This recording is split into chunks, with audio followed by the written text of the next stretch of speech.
Well, hello everybody. Welcome back to welcome back to ESPN NFL Primetime 2002. We're in week number 16. Last week I mentioned that it was episode number 85 when it was clearly episode number 95. I don't know what's going on. My math was bad at that moment. But we're 95 episodes in. This is episode number 96 of the, mainline random rosters thing. We're doing random rosters in NBA 2K24 with like real life matchups and stuff like that. I think it's fun. It's the same concept. Same style. I watch the computer play basketball, and it's a good time. Those are currently airing on off days for the World Series, so that series will return on Thursday, and then depending on what happens in the World Series, that'll kind of dictate when that picks up more of a consistent flow. And we'll see how that goes for a little bit. I had a concept for a baseball season, but unfortunately, the MLB The Show franchise mode isn't quite as malleable as I need it to be to work with what I wanted to do. So we might be nearing the end of the MLB The Show content on the channel until the next game comes out, I'm sure I'll get an invite to the tech test and the beta and all that sort of stuff. So for MLB The Show 24. So it's random rosters, the original random rosters 20 years ago in PlayStation 2 and Xbox video games. So here's the deal, folks.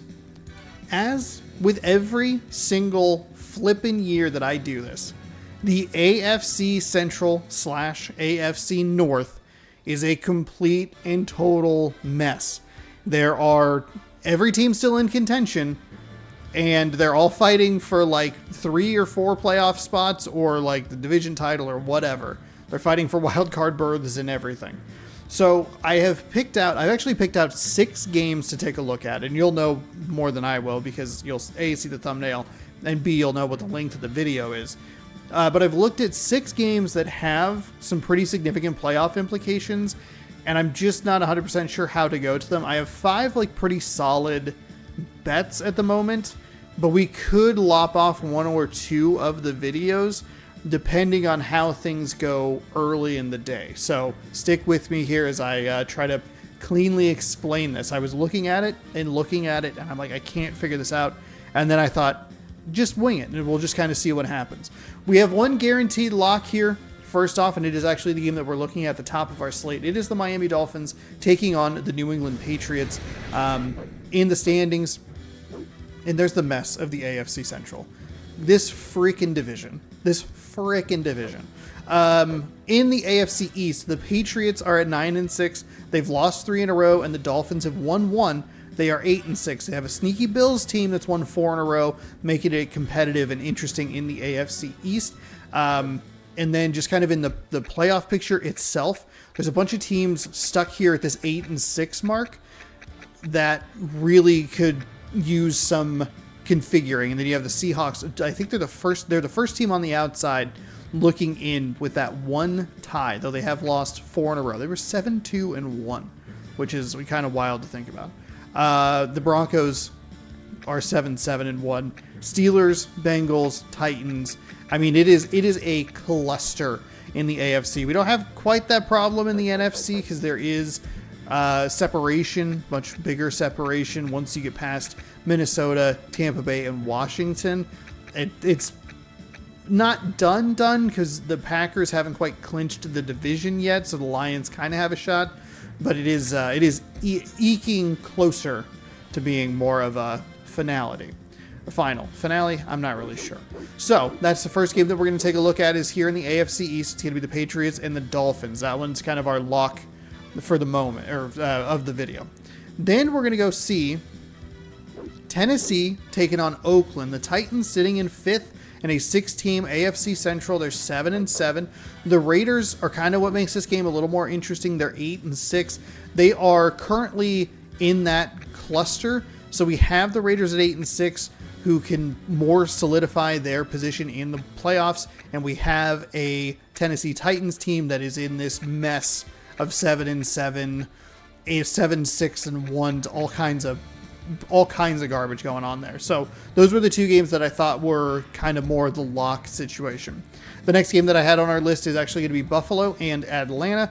This one's less interesting. The Bills are in pretty good position, though. If they lose this game, that could really harm their playoff chances. But more so, the Falcons are in really solid position with this, so I put an X by that one. Then the next game was, we're going back to that AFC Central. We're going to be seeing a lot of those teams, I imagine, over the next couple of weeks. That's how it always works in this series. I don't know why. Five seasons, 5 different games, and the AFC Central is always a cluster. I don't understand. Cincinnati taking on Baltimore. Cincinnati had the lead for a long while. They had a pretty bad losing streak. I think they've won like one of their last like 6 or 7, something like that. It was pretty abysmal. And also when we've had them on the channel, I don't actually enjoy watching them play because they just don't have the right quarterback for their system. And it's similar to Indianapolis, just a pain in the butt to watch. But the Ravens lead this division at 8-6. This is a big opportunity for the Bengals to notch their 8th win, keep the Ravens at bay, and then hope for the following game that I have written down, hope for Cleveland to fall to Green Bay. The Browns sitting there in second in the AFC Central at 8-6. If we take a look over at the NFC Central, we have the Packers sitting at 8-6 in the Central, a game up on the Vikings and the Buccaneers. The Lions and Bears kind of lurking. I don't think they're really going to have much of a shot, but it at least looks interesting from the outside. Hard to tell exactly where all the tiebreakers are. I don't know that these games give enough information to like kind of figure all of that out. I would need like division records and stuff like that, and I just don't see them here. Maybe they're buried in a menu somewhere. So Cleveland would need to lose to Green Bay, which does not help Minnesota. Minnesota plays Jacksonville, another Central versus Central cross-conference game. The Vikings would need to win. They would need to root for Cleveland to beat Green Bay to help them in the playoff standings as well. So we have a bunch of interesting games here. I kind of want to do the top two games I have are locks. I don't really want to watch Cincinnati, so I think we might stick with the 4. Maybe we slide in the 5th because I think the Ravens being the division leaders I think is interesting. But I think we'll lop out that Bills-Falcons game because I don't think it's actually all that interesting. So could have a 5-game day today because I have the time to do it. So let's jump into our first game. Dolphins taking on the Patriots. And the funniest thing about all of this is the fact that the game in NBA 2K24, like, it loads so much faster than this. I like get confused about when I need to get the thumbnails. I'm like, oh shoot, I'm used to sitting here for like 15 seconds vamping while I wait for it to load.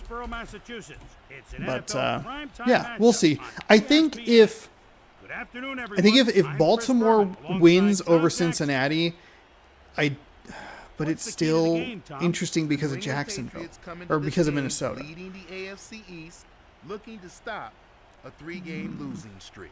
Meanwhile, I think we might go for a 5-game day today. We might. They're currently ranked 11th in the NFL passing the football, while their running game ranks. So buckle in for a potentially long video. Again, you know more than I do because you get the run time. Some players have gone to the shortest cleats and I don't. Okay, so let's go 50-50 on that. Ooh, what happened there? Hopefully that's okay. They best with paint. Paint looks all weird. That's how I'm doing all these thumbnails. I don't know if that's like obvious or whatever. I think what I need to do is quit out of this. It's been running really hard on my CPU. First and 10 at the 22-yard line. We have a first down and 10. We're in the correct week and everything, so that's good news. Fakes the handoff. And there's a nice throw over the middle for the New England Patriots, who, with a victory today, and I believe the Bills are in second place, if they were to lose to Atlanta, which kind of makes that game interesting again, I think the Patriots can clinch the AFC East. I also haven't really looked at week number 17. Oh, Flutie. That's a fumble. That is a fumble. He picked up his own throw and ran it for 1. What a weird play.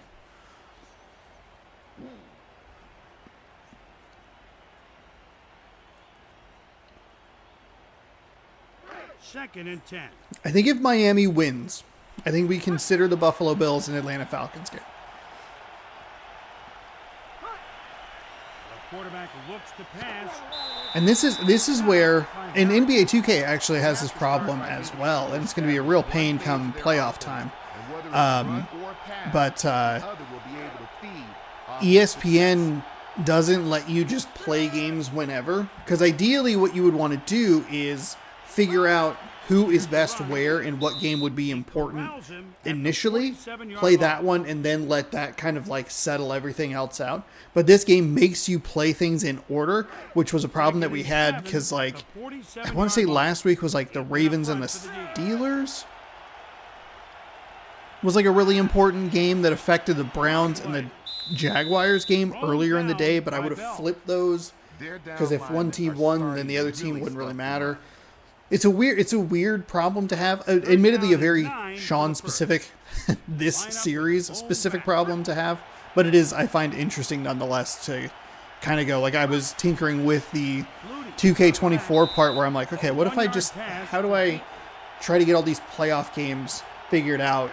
Well, the initial question was, can I watch all of these playoff games? Yes, you can, which I don't think has been a feature in previous games, unless I was just doing it wrong. But I didn't use 2K23, I just did 2K22. Maybe that was the issue. I think they introduced the eras thing in 23, and maybe that's the difference. Either way, you can watch playoff games, but you can't just watch them like down the line.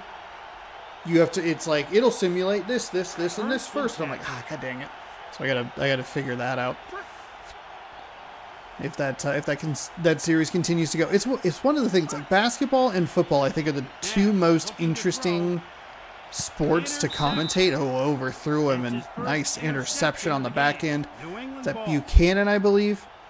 Donovan McNabb throwing a pick here on his first pass attempt of the day, and the Patriots get the ball right back. Football is the most interesting to commentate for me because I know the most about it, and basketball is also interesting to commentate because there is a consistent pace of action. That means I don't have to like fill a ton. Whereas like, I don't know anything really about soccer. Hockey's arguably too fast, and then baseball just has too much room for like waiting for pitches and stuff like that. So I think football and basketball are kind of like the sports that I find interesting. I also feel like I have enough knowledge.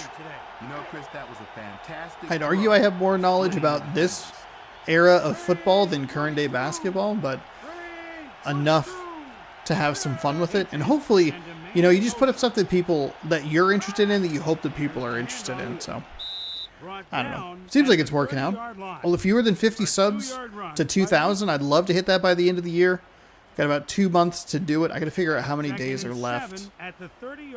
When there's like 40, I think 49 subs is what we're looking for. Second down and 7. The Patriots driving nicely here off the interception. Nice throw. It's a little high, but the contact good on the backside. Victor Green with nice timing to jar the ball loose and force a 3rd and 7. Patriots, though, doing a good job to get this into field goal range. And they'll set with triple wide receivers up at the top side of the screen. Flutie drops back. He throws over the middle. He finds a receiver that time, and he'll get the first down just outside of the red zone. Sean spells his name correctly. Dawkins, first reception for 9 yards. The receiver did all the work on that play. He bailed the quarterback out of what wasn't the most wise throw. Flutie throws into a bit of a contested area, but a nice one-handed grab there by number 80. I want to say it's like Wayne Corbett or something like that. And he has to prove it. You figure, like, at week 16, I would understand these rosters better. Not a chance. Flutie hands the ball off, and an excellent tackle by the Miami Dolphins to prevent the touchdown. Wheatley, he looked like he had a free and clear lane to get into the end zone, but he gets stopped about a half yard short. 2nd and goal, under a minute to go here in the first quarter.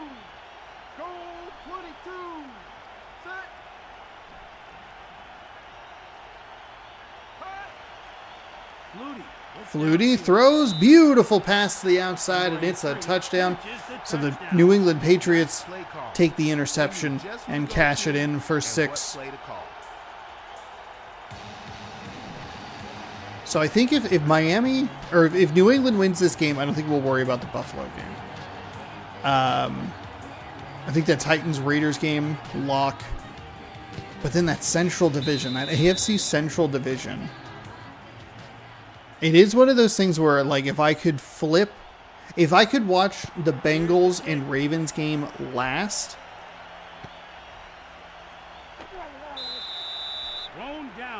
I think that would help make the decision a little bit easier because we could watch Cleveland take on Green Bay. We could watch Minnesota play Jacksonville.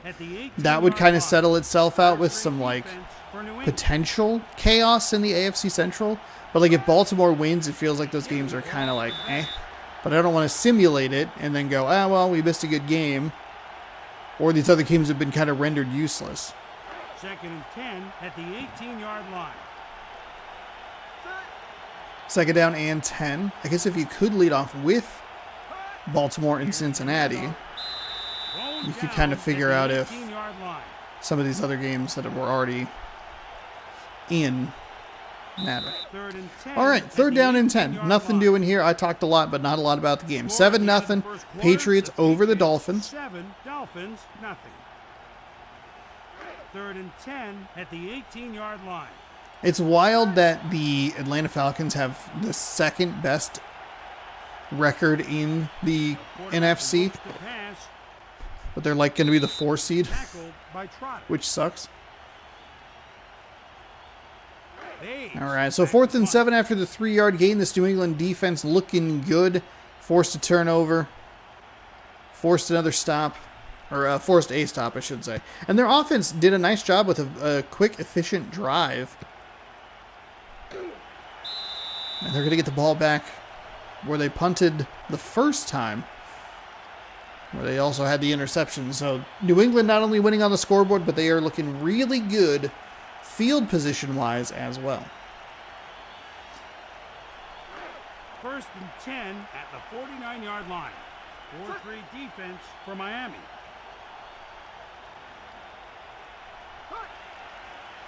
Flutie drops back, throws into... It looked like it was a one-on-one. There was a second guy kind of hanging out in the area. The Patriots send a man in motion. Running play. Oh, the running play. Nice. It's a nice run. Not a great tackle, though, because he threw him over his shoulder for like about double the yardage that he had. So maybe not the smoothest play in the world. 3rd down and 3. See if the Patriots can keep this drive going. Flutie drops back. A nice little touch pass over near sideline. Caught for a gain of about 5. Actually, 5 exactly. Jeff Robinson with some nice hands to convert a 3rd down.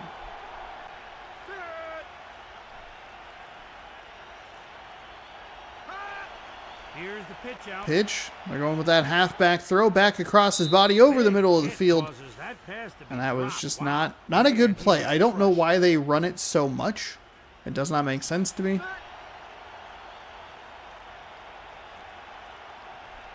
It's a weird spot to run it as well early in this game. You got a 1st and 10 when you're already up by 7 in the 2nd quarter. 3rd down and 5 for the 1st. Another 3rd down for this New England Patriots offense. Going to use some motion. Overload this right side. Flutie takes the snap. He throws near side again, but the defense reads it better that time. Pass defense goes to that man, number 20, Barber. And that'll set up a 4th down and 5. Jake Arians.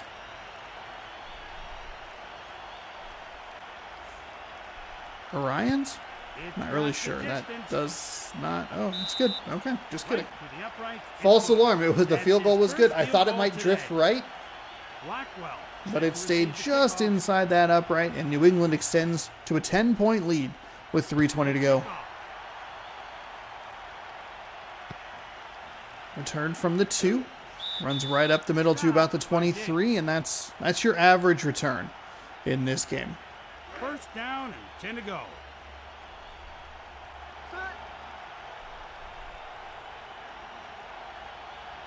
First down and 10. McNabb dropping back. He throws over the middle into a clustered area. Scott Frost is there to defend.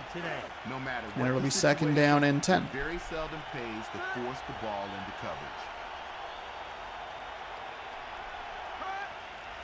2nd and 10, pitch to the outside. Jerome Bettis gets up near the line of scrimmage. It'll be either no gain or a very, very small loss.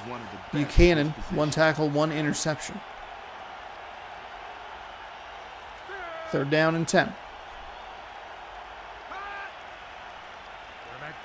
McNabb throws, and he almost finds another interception. A good break on the ball. If you're the New England defense, you got to come up with that.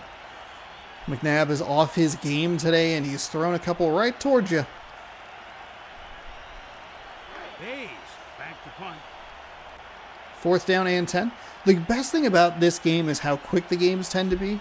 So looking at it and going like, oh, it could be a bit of an extended video, is closer to like just a regulation NFL fever from the first season when they were 3.5-ish hours each. You got that right, Chris. Those guys were flying down. 1st down and 10. 2:42 to go here. Another short drive by Miami. A good stand by the New England defense. And they just continue to win this field position. I mean, they are crushing it in the field position game. Tyrone Wheatley, 3rd catch of the day. That one goes for 3, as long as 15. The other 2 receptions totaling 5 yards. 2nd and 7, pitch to the outside. This play just does not work in this game. He'll get dropped for the yards he just gained, if not a little bit more. Tommy Pauly, actually it'll only give him a loss of 2. 3rd down and 9. Oh, they get a playoff right at the 2-minute warning. Flutie going deep far sideline, almost intercepted. Got his hands on it, but couldn't come up with the pick. Miami's Dolphins. Miami's defense looking better over these last couple of drives, held them to a field goal, and now they're going to force the punt. And both of those drives with pretty bad field position. The Patriot missile, number 11, he doesn't play for this team. I forget who Drew Bledsoe plays for, but it's not New England.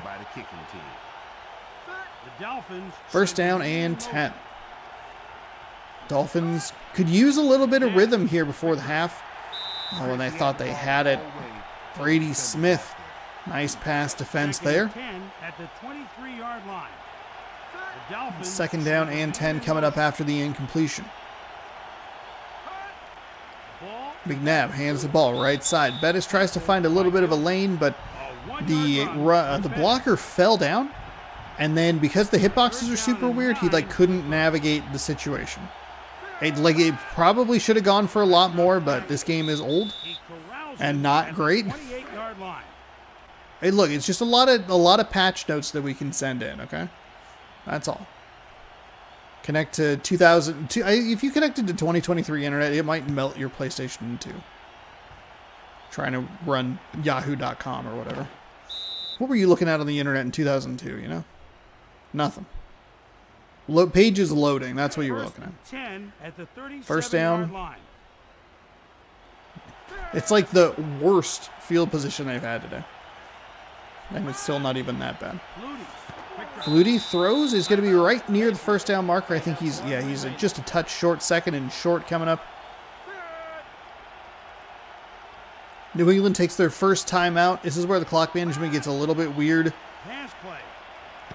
Flutie finds Wheatley, and he'll get down to the 40. Looks like they'll hold on to that next timeout. 13-yard reception by Wheatley.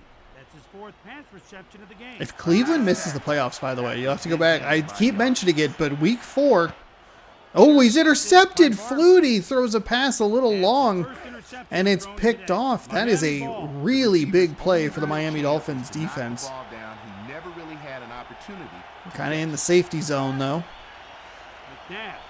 McNabb from his own end zone throws it, but it's deflected. Scott Frost, 2nd pass defense of the day. That's right, it actually means defense, not deflected. But I do mention it pretty much every week, but the Browns ran out of time to set up a game-winning field goal. McNabb again, deep near side, but nothing doing. Middlebrooks with his first pass defense. That must have confused the quarterback into making that pass. Third down and 10. 48 seconds to go.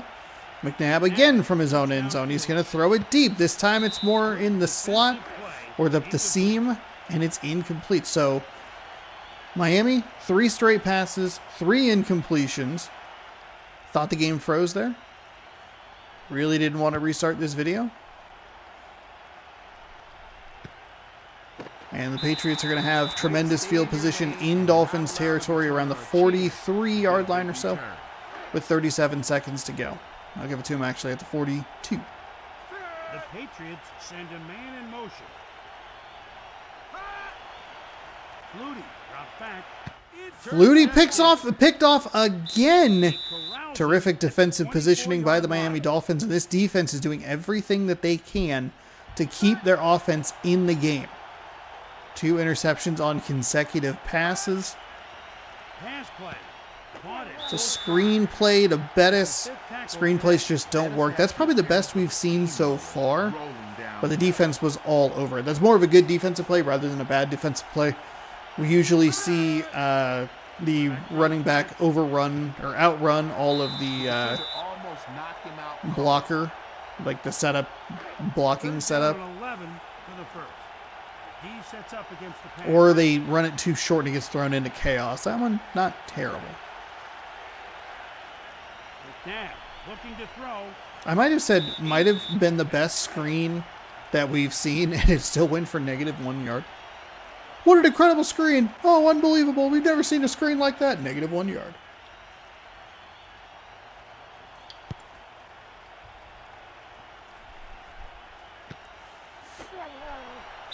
Okay, so a punt for the Dolphins will end the first half. Oh my God, they have 7 yards.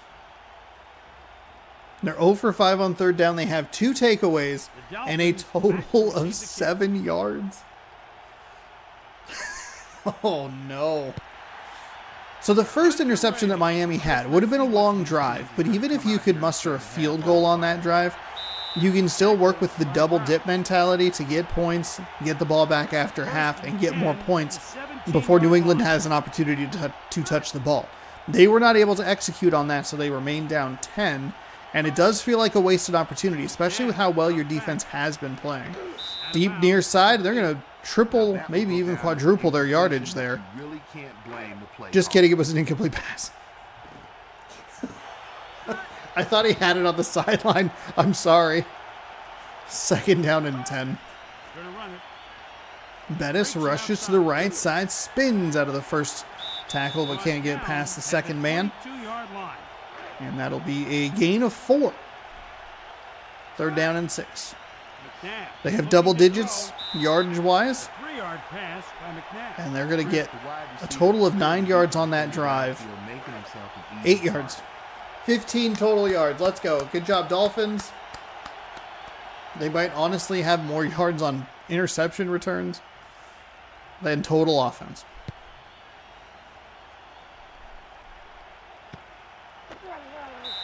Tackled by Mathis. More good field position for the New England Patriots. Stop me if you've heard that before. First and 10 from the 41.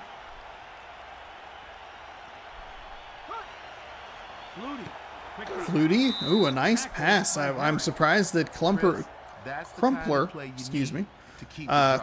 able to get out of it. I thought that tackle was going to be made right on him, but ducked the first man, picked up a couple yards after the catch. And it's 2nd and 2. Oh, fumble! A fumble! I'm not sure who has it. I think the Dolphins have another takeaway. They do! Their 3rd takeaway of the game. By far the best field position for the Miami Dolphins. Quarterback looks to pass. Almost threw an interception. All right. Armstead with a nice, I'm kind of surprised to see him out in a coverage spot, but a nice pass defense there. McNabb going to try and run to the outside, but Bettis is dropped for a loss. 3rd down. He barely has the ball, and the defender is there to wrap him up. 3rd down and 14. 3rd takeaway for the Miami Dolphins defense. They are winning the turnover battle, and they are completely inept on offense. Armstead is They one of gained the many 8 yards on their previous linebackers out of possession. Miami They lost now 4 on starting this in one. the NFL. So 7, 8. They have 11 yards on offense. You know, it's more. Brought down I gotta start at the giving some 5-yard credit line. here to the New England Patriots. First and I don't 10 love some of the at play the calling that 5-yard Miami line. is working with in this game, but New England's defense has played very nicely. Flutie's going to throw from his own end zone, Classic case of trying to run with the ball before you catch it. but can't find anything.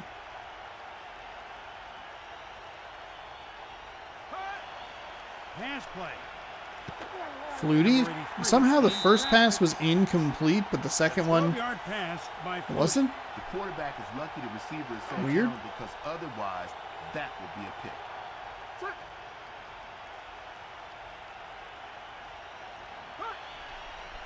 Flutie New looking to England. throw. And A Flutie 16-yard throws pass that by time Flutie. in the seam, and there That is a testament to his physical ability. Crumpler. First and Yeah, 10. Crumpler. There it is. We got it.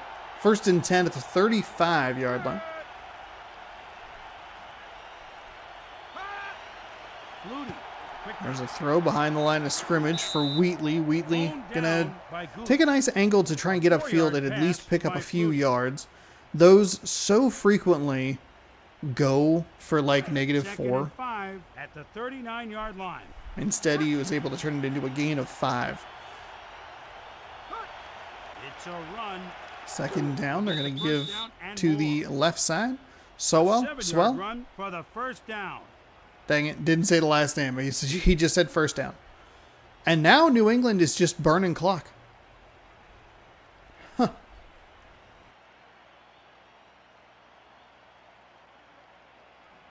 First down and 10 to go.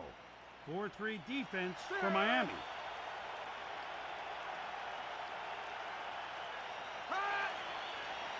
Flutie looking to throw.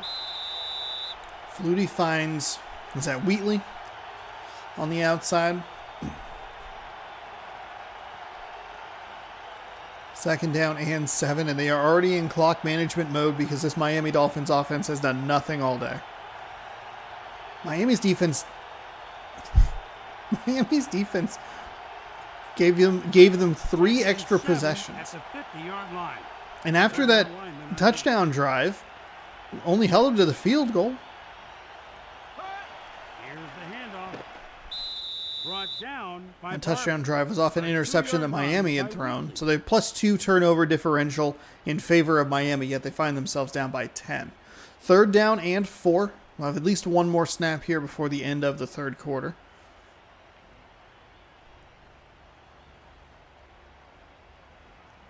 Third down and 4 for the first. I do appreciate this form of clock management. Where I get really annoyed is when we're at the end of the fourth quarter and Miami uses all their timeouts. I'm okay with that play. Normally I complain about it, but I think obviously there's the -4 yardage play I was talking about. Normally though, you would want to run, right? I'm okay with a short, quick completion, keep the clock moving, maybe try to spring something down the sideline, catch them off guard a little bit. Just make it okay. Very confused. Just make sure that it's a easily completable pass if you're going to pass. Here's their third punt of the game. Fourth down and 8 here to begin the fourth quarter. Good job by New England to really milk that clock. Maybe a bit of a dangerous time to do that toward the end of the third quarter. Granted, we're only looking at 5-minute quarters here, so it's a different kind of concept, I guess. But a little bit more dangerous just from a score perspective. They're only down 2 scores. You don't want to stall yourself out while giving them opportunities to get in rhythm. All of a sudden, you could be leaving that door open a crack. Maybe a touch more aggressive by New England, but I do like making sure that you're using as much time as possible. Play action pass for Miami and Donovan McNabb and Miami is what I was trying to say. He threw it. It was incomplete. Not really a surprise.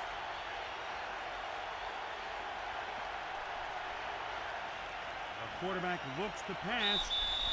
How do you miss that throw? Just hurried it a little bit. Just a little bit of a hurry, and the throw was inaccurate.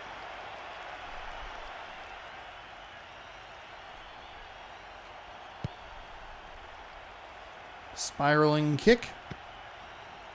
He's returned up near the 50-yard line, and yet again, New England will have fantastic starting field position.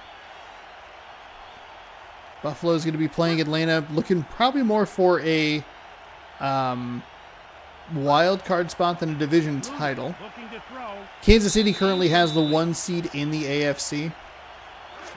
A little surprised to see them so conservative and running the ball so clock management oriented on the previous drive, and then this drive they come out and throw it. Interesting. There they go with the run. Ooh, he stretches it to the outside, makes a man miss, and picks up 1.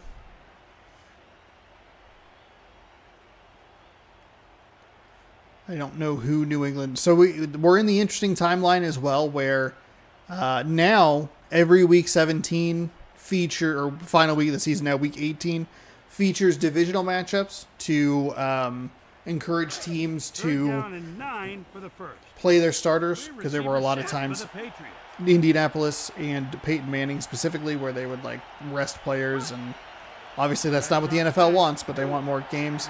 That's going to lead to that anyway. Doesn't matter. Point is, now we have all divisional matchups at the end of the season in the final week to encourage competitiveness. Back in 2001, when this game takes place, it was the old Wild West. Teams playing just whoever. Whatever game that was there, that was who they were playing. So New England not necessarily required to play a divisional opponent. Granted, there were an odd number of teams, so there was a bye week. 2001 is a wild time in the NFL. Just wild.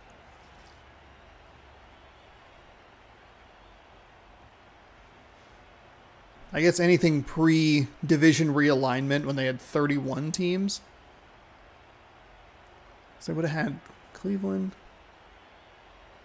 2nd down and 5 to go. Because Jacksonville and Carolina, they would have made the debut with the same. How long did the NFL have an odd number of teams? What a dumb thing to do. Wow, Wheatley right up the middle. It looked like Miami just wanted to get the heck out of here. They're like, nah, we're done. They look like they've lost the step since halftime. Who looked like they lost the step since halftime? Miami? Miami came out of the gates a step behind. This is one of the most dominating. This is the most dominating 10-0 victory you'll ever see in football. 1st and 10 at the 16-yard line. Miami never felt like they had a reasonable chance in this game. This is unbelievable. Flutie. Now that we're getting late into the ball game, you'd think that the defense would be hands the ball to Wheatley. Tony Siragusa, the QB knock to go with a tackle. 2nd down and 11. Clock moves with 1:45 to go here. Speaking of maybe kind of irritating clock management, Green Bay, LaFleur, what are you doing? On those 2 4th downs, take the points. 2nd down and 11 to go. Make it 24-16. So you don't take the field goal on the first 4th down in the 4th quarter. So then you have to take it the second time, where you could cut it to a 1-score game plus a 2-point conversion. It's a weird reversal. Remember when you, in the NFC Championship game, were like, yeah, we're going to kick 3 and then we're going to knock through a field goal down 8, and we're going to give the ball back to Tom Brady.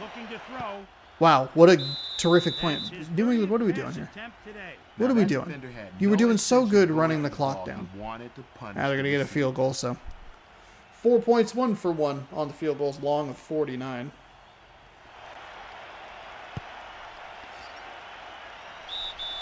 That's good.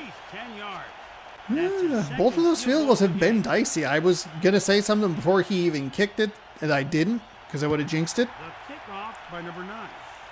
That's an important field goal to force 2 touchdowns rather than just a field goal and a touchdown. Tackled by number 21. That also requires what feels like a Herculean effort from this offense that's amassed about 5 yards. 10 at the 18 And that's yard not line. even really much of a joke.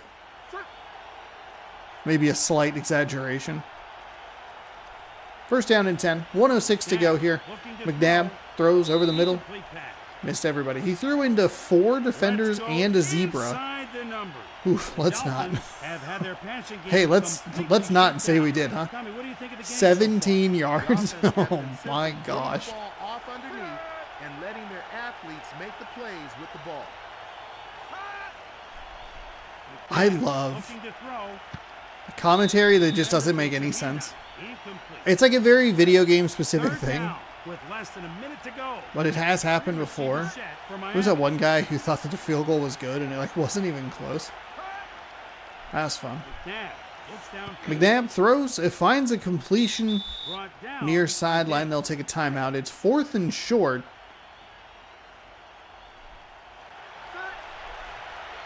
Down to 2 timeouts, so New England doesn't even have to get a first down.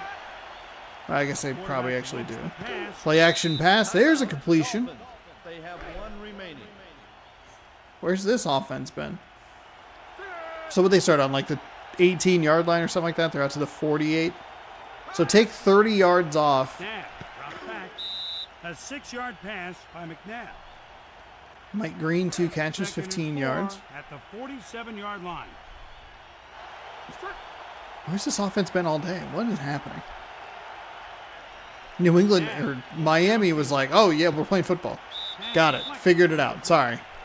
Really confused there. Second pass defended of the game. Maybe the quarterback I missed my should try alarm. to off the coverage a little more.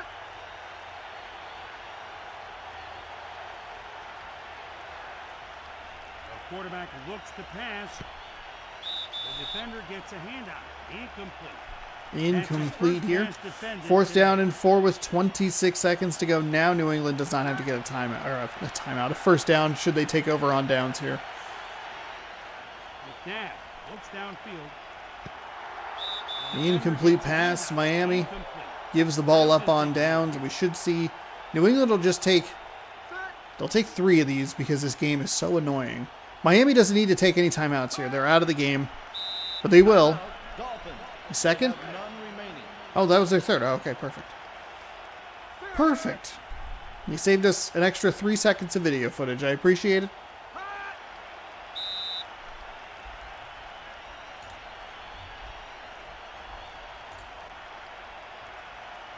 Okay, cool. I got a little worried there. I was like, oh shoot, how much do I have left on my hard drive? How much space? As the final seconds tick down here, we get Miami There's the ball game. getting just, I mean, By 13 spanked. and go to 10 and 6. 13-0 does not sound like it was a dominant performance, but it was a dominant performance. Let's take a look at the team stats. On ESPN. 53 total yards for Miami. Most of that coming on the final drive. Versions, penalties, points, nothing. Okay. God, that was an abysmal game. I mean, thankfully it felt like it was over pretty quick. Okay, we're gonna go. We're gonna watch the Titans take it on the Oakland Raiders as we move on through week number 16. Loading times always the best time to subscribe. Ring the bell. You'll be notified when I post those new videos. Playoffs starting here in a couple of weeks. The final episode of this will be the final Tuesday in November. Happy Halloween, everybody. Live from Oakland, California. It's an NFL primetime matchup on Almost ESPN. missed it. Good evening, everyone. So let's I'm Chris go. Berman here with Tom Jackson. Save this Tom, what do in these two teams bring to the table desktop. today? The Oakland Raiders enter the game in second place of their division. Defensively, they're currently ranked 4th in the NFL at stopping the run. and we have the 13th rarest of when it comes to rarities right defending the now pass. Meanwhile, on Tennessee my Titans YouTube find channel themselves in where, third place in the AFC Central. Defensively, they're currently ranked 21st in the NFL at stopping What's the it run called? and 20th when it comes to defending the pass. Thanks, with Tom. this. Eon Flux is not the most popular video on the channel. Oh God, Paint, why are you running so poorly? Back to receive the kick.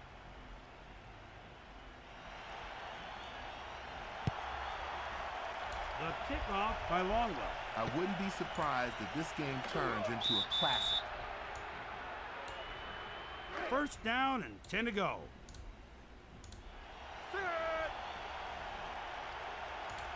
So Oakland starts with the ball here. Fiedler throws into double coverage, trying to thread the needle, but defender got a hand on it, popped it up, and it's incomplete. Yeah, Eon Flux almost always is the top video on the channel. Right now it's Gunhead, which was a video that I put up Sunday. Nowhere to run. That I probably honestly should have put up on Friday, because the demo would come out on PlayStation on Thursday. But Thursday was not a super great day, so I played Spider-Man. But yeah, it's super weird. The video did absolutely nothing really from a view or watch time perspective for the first, I don't know, 19 hours it was up, and then all of a sudden it hit 1 a.m. Between 1 a.m. and 2 a.m. of today, when I'm recording this, October 30th, it just exploded. 14, 28, 28. It hasn't been below 20 views. 52, 64. It's wild. Tackled by McGee. So we're going to look at the offensive unit for the Tennessee Titans, and we will definitely cross out the Buffalo Bills Atlanta Falcons game. Won't worry about that one at all. Most likely we'll end up watching that Cincinnati Baltimore game. Hopefully it's all right. Cincinnati is not a fun team to watch at all, A 9-yard run by but could prove very interesting. And second and the short. Vikings Jaguars game could get knocked out as well. If Baltimore wins and like Cleveland, no. Because if Cleveland wins and Green Bay loses, which means that the Vikings will have a chance. But if Green Bay wins and Cleveland loses, and then Jacksonville has an opportunity to make it up. Okay, whatever. Won't worry about it. We're just going to have fun. We're going to watch some videos. We're going to watch some football games. Have a good time. While I'm looking at all of this nonsense, I'm missing the fact that the Tennessee Titans are on the 22-yard line of the Oakland Raiders. They find a nice little pass in the flat, and that is, I believe, Jamal Lewis. Yes, first catch of the day. 14 yards, but he has a yak of 16. Those are my favorite stats in the game, when they have 5 yards and like 14 yak, because they threw it 8 yards behind the line of scrimmage. Like, what the heck? Touchdown. Tennessee bullies their way into the end zone, 6-0. Winner of this would have a tiebreaker over the other to make the playoffs, so this is an important game. The AFC West is a little bit cluttered with Oakland, Seattle, and Denver. Seattle and Denver each with those pesky ties, kind of keeping them afloat. And I've been curious, First extra point today. since that game happened, since that tie was brought into this world, would it help or hinder? And who would it help or hinder? Nice run back all the way up to the 24-yard line. By Mobley. Tennessee effectively driving down the field for a score. Oakland with their second possession of the game. Jay Fiedler, the quarterback for the Raiders.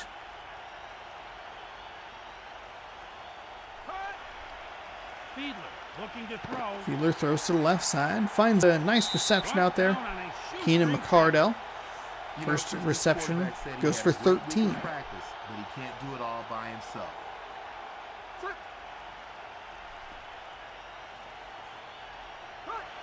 So from the 42, they'll go with a handoff. That'll go off the right side of the line. By Mobley. Mobley, third tackle of the day after a pretty good gain. I'll give him 6 on the carry. Second and 4 at the 42-yard line.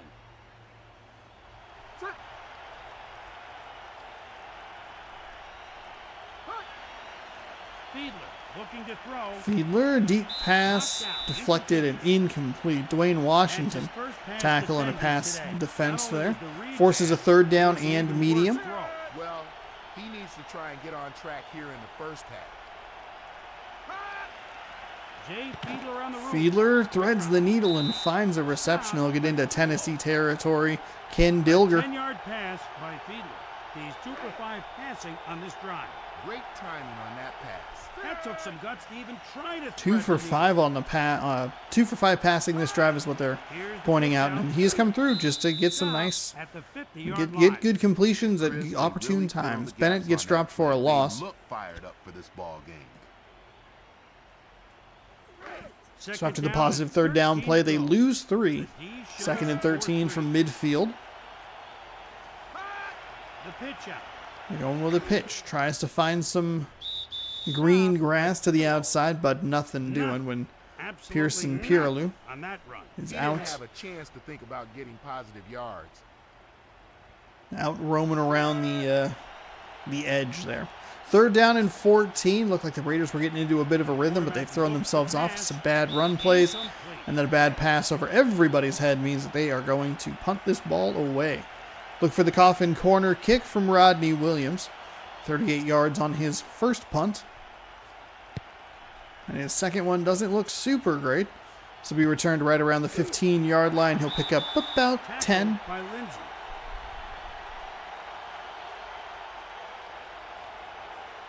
And that is where they will start this drive. Taking a look at the defense. Defense. Defense? Defense? 4-3 Whichever. defense for the Raiders. For the Raiders. Running play. Breaks Runs off the right side. Jamal down Lewis by Vincent. tackled for a short gain. I'll give him 5 yards off the 2nd down and 5 to go. on the run. 4 down linemen on D. Testaverde. Oh, Testaverde threw that pass is so dangerous. It's so dangerous. He's trying to rip it outside for a little bit of screen action, but just nothing doing there. 3rd down and 5. The defense typically has a pretty good read on it. If the defense was better at catching the ball, actually, if this entire game was better at catching the ball, backs, receivers, defensive backs, linebackers, whatever, we would see a lot of interception touchdowns on those plays because the defense reads it so well. It's a bad throw into double coverage. Sets up a 2nd down and 10. 32 seconds to go. Tennessee looking to double their lead. Oakland looking a little bit better than the Miami Dolphins did because they actually bothered to move the ball. Although a couple of very poor calls forced that punt. Now their defense, good opportunity to get off the field here on a 3rd down and 8. 3 down linemen, so I would anticipate. Nope. I was going to anticipate either an extra rusher coming up the field or a lot of time for the quarterback. He probably could have hung out there for a moment. Missed the throw, and it's 4th and 8.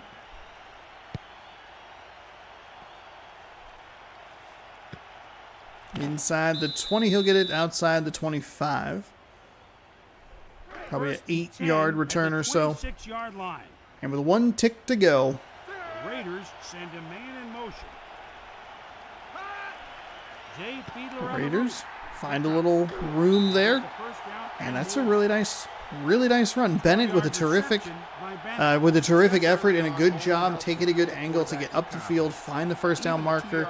We see so many of those plays in the flat go for -4 yards, -6 yards, or go for 3 yards with 8 yards of run after catch.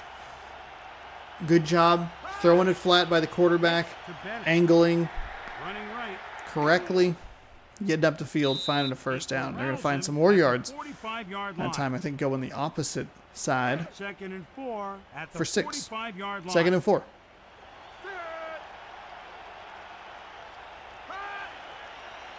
Fiedler. Quick drop and a quick throw. Finds a receiver right at midfield. 1st and 10. Santana Moss with a 6-yard reception. The ball away, then forcing it in like that. But hey, they'll take the completion.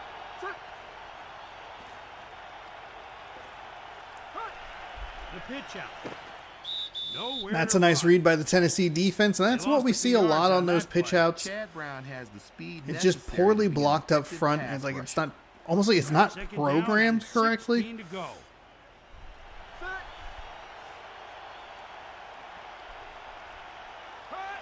Here's the He'll handoff. go for a While handoff, he tries hasn't up the enjoyed middle. numbers he did Chad early in Brown his picks up career, his fourth tackle, Chad does have a Brown is still QB knock player on the that day. can make big That'll plays. go for nothing, and it's 3rd and 16.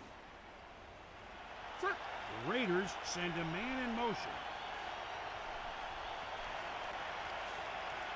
They're going with, Fiedler on the route. okay, yeah, a big sack. Downfield. All right, I'm sure that's just how they drew it up.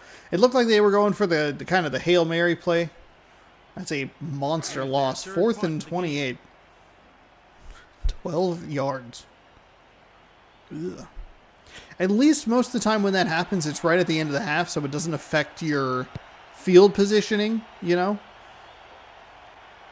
That one's just bad. First down. 1st and 10 from the 32. 3:12 to go here in half number 1 of game number 2.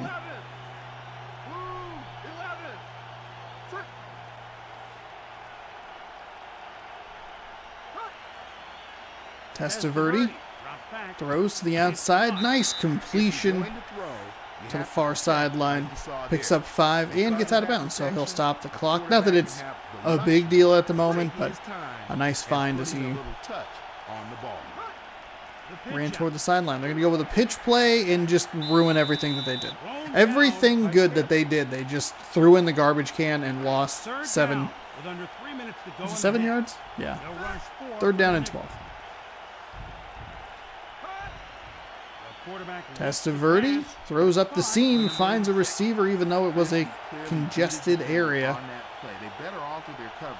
So, and get okay, more so here's help the from recipe, inside the everyone. field. Gain 5, lose 7, gain 15. That's it. That's your recipe for winning football. handoff to Lewis. Has to go up the middle, but it's a little too congested in the area. Not even necessarily with bodies, just hitboxes. 2nd and 10. 2nd and 10 at the 48-yard line. 4 down linemen on D. Testaverde drops back, throws a pass out to the flat. Nice job to make that first guy miss. It's either a good job by the offense to force the miss or bad tackling on the defense. Either way, they gained 4 instead of losing 2. Defense for the Raiders. Testaverde throws short to the near sideline. The PlayStation 2 can't handle that many men at once.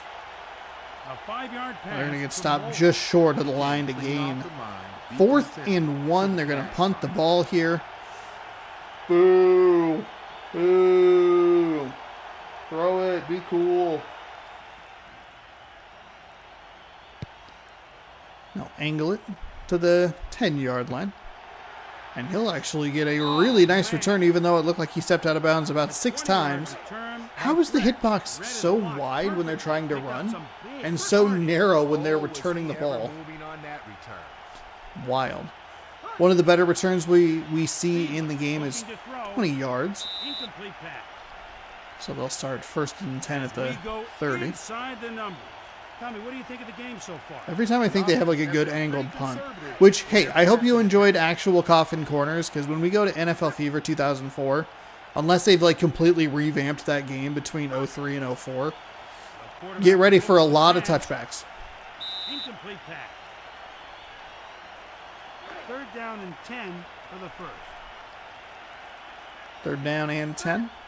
Oh, I'm going to have to make a bunch of users for that. I kind of forget how I have to do that one. Fiedler looking to throw. Fiedler throws, and it's intercepted. Missed his receiver like Keenan McCardell out there. Found It's his the first Tennessee Titans. interception of the game. And kind of an Tennessee arm ball. punt situation there. It's not as deep as you'd want it, but they weren't doing a whole lot on offense before that. Hard to believe it wouldn't be a punt. Testaverde with the Play action pass for Testaverde. Looked like he by Jackson. faked the handoff and then threw it right to him over the middle. 1st and 10. Or excuse me, 2nd and 2. Wow. The timeout confused me. Sorry. Testaverde 1:10 to go. goes down. Blame it on I was looking at the clock. 3rd down and 2. 3rd down for and the 2. first. They'll rush 4 from the nickel.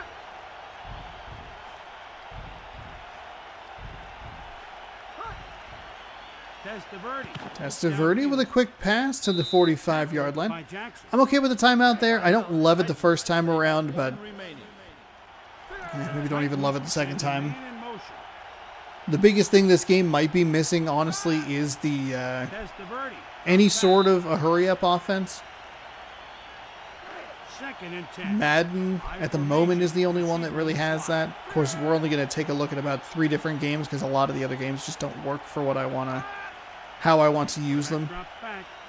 Interception. Oh, it's intercepted. A terrific job by the defender to just step in front of the receiver at the last possible moment. Got the positioning and got the pick. 1st and 10. 57 seconds to go. Oakland's defense doing what Miami's defense did. Trying to keep them in this game. Oakland's offense doesn't look like it's quite as anemic as Miami's was. I hope Miami doesn't make the playoffs. If we have to watch the Miami Dolphins in the playoffs and they play like that, I'm going to be very upset. Because there are better teams that might not make the playoffs. Nice deflection, knocked away by Terry Fair. It wasn't very fair of him, though. Quarterback could have very well have had that one picked off. 3rd and 10.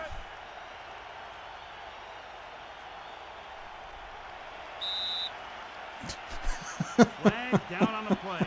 False start on number 62. I love it. They just stand there. 5-yard Oh, it just goes right by. down. Somebody jumped. That's going to cost them 5 yards. Players jump for 2 reasons. They aren't concentrating, or they're worried about getting the jump on the monster that they have to block. 3rd down and 15 for the 1st. The Raiders send a man in motion. The Raiders facing a 3rd and 15 from the 30-yard line. Going with the man in Fiedler on motion. the route, looking to throw. Almost threw a pick. Defender gets Okay. a hand Well, up. Incomplete. we can run a little more time off this second quarter, can't we?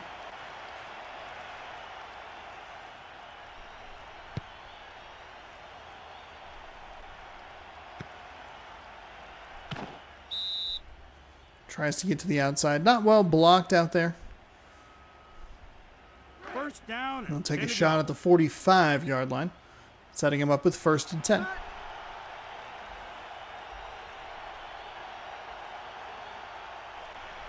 quarterback looks to pass. Testaverde trying to find a hole in the defense, but instead finds the hand of Troy Vincent. The defense really got to jump on Piling that up ball, the and stat he's line lucky he today. wasn't picked off. 2nd down and 10. 3 receivers, top side of your screen. They're working with motion from offenses left to right. And they're going to go with the Hail Mary play. Testaverde is going to also take a sack in a smart timeout by Oakland. 3rd down and 23. I don't understand what this game is calling. It's very confusing. Testaverde quick pass. Oh my goodness. Oh my goodness. That was almost maybe the most. It's almost the best back-to-back plays you could have. A huge loss and then a quick pass that probably should have been intercepted. Good punt all the way back to the 20. He'll get just past the 30 before he's tackled at the 32.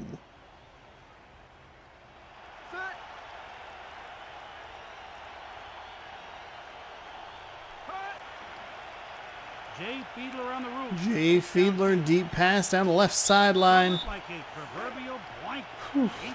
Into double coverage and nearly intercepted.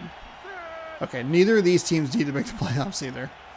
At least New England looked kind of good. Fiedler looking to throw. If we can take Miami's defense with an offense that can actually do something, that'd be nice.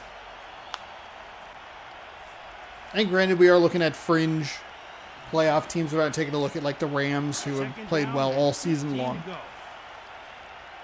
or even the Falcons, who have been a bit of a, I don't know if a bit of a surprise, but they've made a good run at trying to get the division title. They just fell too far behind too early. I thought the DB had good position. Okay, nobody's taking a timeout here. He didn't make a play on the Excellent. ball when it arrived. Let that run to halftime. 3rd and 3. And we can see the 38-yard line. negative 15 rushing yards, huh? Just 3 rushers. That's what you're bringing to the At table, halftime, negative the 15 Titans rushing yards. 7, Raiders Oh, no.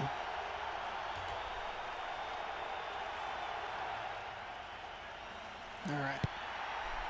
So here we go. Kickoff by Half number 2. Chris, this first possession of the second half. Sit back, just, relax, hang out. Take a nap maybe for the rest of this. Make sure autoplay is on your YouTube. That way it runs through a bunch of other of my videos. First and 10, going with a handoff. Near side. At the 15-yard line. McKenzie appears to be injured. I believe he was the guy who was on the tackle. He limps to the sidelines, but under his own power. That's a good sign. Even with decent depth, an injury to a key starter can really hurt a ball club. Second down and 8. Testaverde. That's just a bad throw. Timing was all thrown off. Oh, and that's why. Pass interference on the defense. Pass interference on number 50, defense. Penalty accepted. First down. They got caught there. It was a nice call by the ref. First and 10. The Titans put a man in the slot. First and 10. At the 20. So not a big penalty, but the fresh set of downs very helpful. Maybe. I don't know. Was it? Testaverde got the penalty call that he was looking for on the previous play and then just threw it right to a defender. You have to accept a lot of incompletions.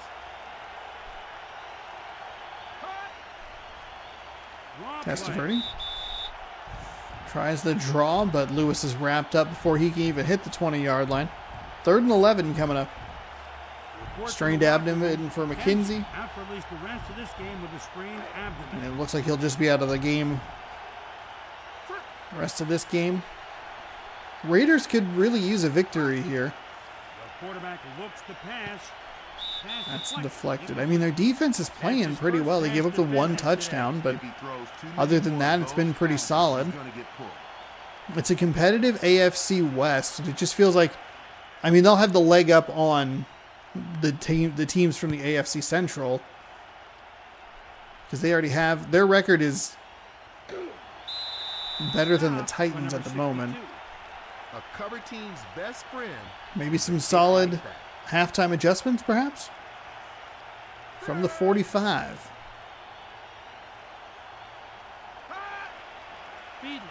Fiedler throws near sideline, finds... I'm stuck on McCaffrey, but Cardell.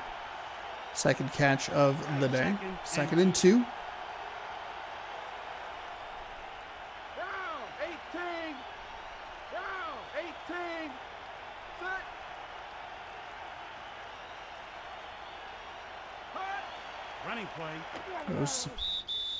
Nice defense by Tennessee to get off the block, and oh no, second guy we've seen make a nice play defensively.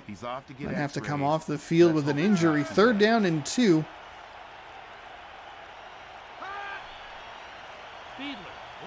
Fiedler throws and finds a receiver in triple coverage. What? 21-yard reception by McGee. That's his first pass reception today. He was surrounded by the defense, but somehow he caught the pass anyway. I can't believe. I mean, it actually, on the replay, is surprisingly open. First down and 10. Going to run it. Stop at the 22-yard line. The report from the strained hamstring. Wasn't out for at least the rest of this game with a strained hamstring. He'll also be out for the remainder of the game. 2nd down and 6. Fortunately, nothing too devastating. Fiedler throws an interception at the goal line.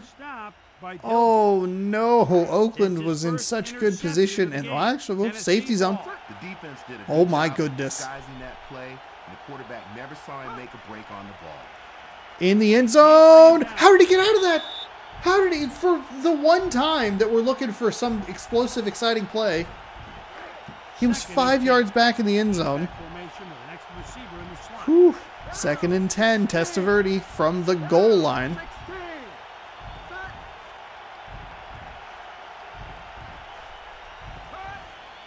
They're going with a run. They're going to go right side, and he might actually pick up the first down there. Jamal Lewis. Oh, wow. Picked up 8. Boy, they really spotted that short. Or it was a very exaggerated animation on the backside. Testaverde going right side. Well, handing the ball off to Lewis, who finds the right sideline oh my goodness, right side of the line for a big gain up to the 20-yard line. And this drive that started on it should have been a safety, honestly. Should be 7-2 right now. There we go to Lewis. Lewis tries to get back to the line of scrimmage. I don't know that he does. Didn't lose much. The defender is going to fight off his block and make this play before it has much of a 2nd chance to get and started. 10, so minimal loss, if any sort of loss.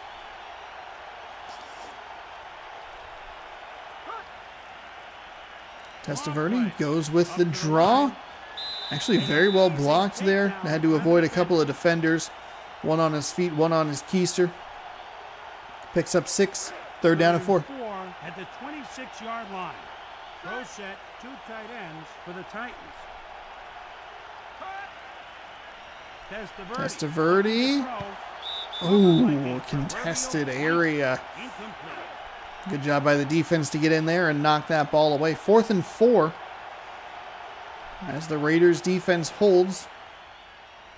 I can't believe how many plays, how many pitches to the outside. How often do I complain about that?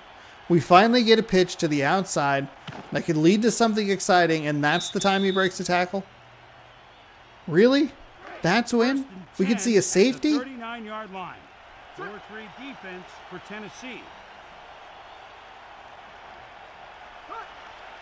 Fiedler, quick drop. Chris, the receiver, never had a chance. Nice job by Terry Fair to hit the receiver as the ball got there. Forces the incompletion, 2nd and 10 from the 39. The quarterback looks to pass. Stop at the 48-yard 12-yard gain there for Kindilger. Well executed play by the offense. 1st and 10.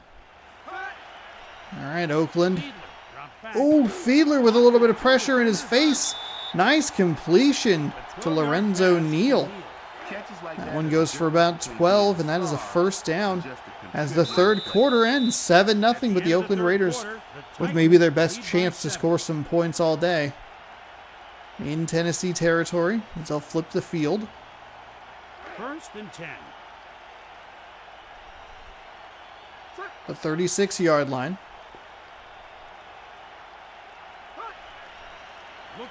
Play action pass. Fiedler over the middle finds another 12-yard gain there. That one to Neal again. 3 catches, 36 yards. He's catching 12-yard balls every single time. Those are 1st down completions right there. That one not going to go for a 1st down, but not a terrible play there. 3-yard gain, 2nd down and 7. Oakland's got to make a move now. They're going to throw. It looked like it was a screen, and you can see how the back outran the blocking situation. Goes for a gain of 2, but probably should have gone for more because it looked like it was pretty well set up. That is a terrible throw by Fiedler. 2 receivers in the area, drags extra defenders into the area, and it's just a mess. Good job by Tennessee to bend but not break. They're going to force the field goal try here. On a 4th and 5. Kick is up and good. I don't know if it's straight down the middle, Chris Berman, but hey, not a bad kick at all. Joe Nettie. Here's the kick. From inside the 5-yard line, he'll get to the 20, make a man miss, and he'll get near the 30. One of the better kick returns we've seen in the game.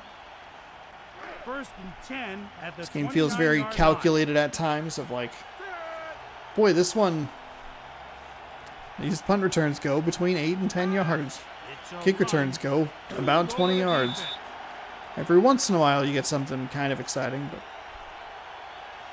Jamal Lewis injured. He's limping off the field. Uh-oh. So 2nd down and 2, Tennessee milking the clock a little bit. To their game plan.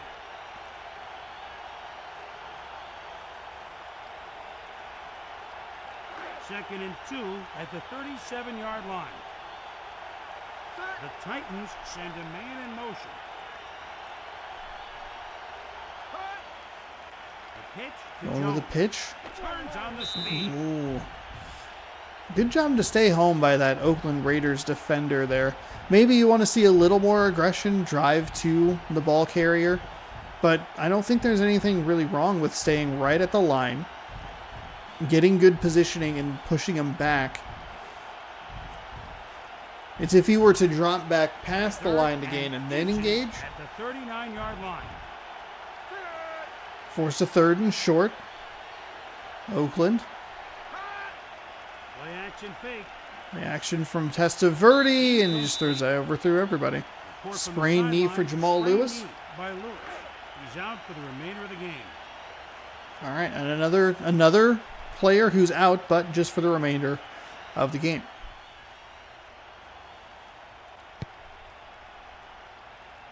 So the punt is away. Oakland, following their best offensive drive, is going to get it at the 26-yard line or so. With boots like that. I'll actually give it to him closer to the 27. 1st and 10.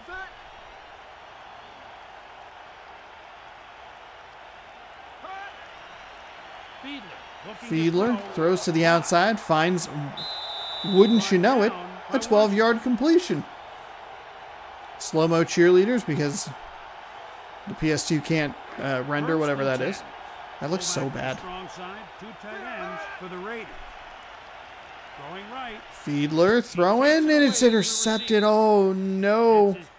He just gambled The whole defense a few too many times throwing into congested areas. This Tennessee defense coming through when it's needed most. Here's the run. Tackled just past the 35-yard line by Marcus Bell.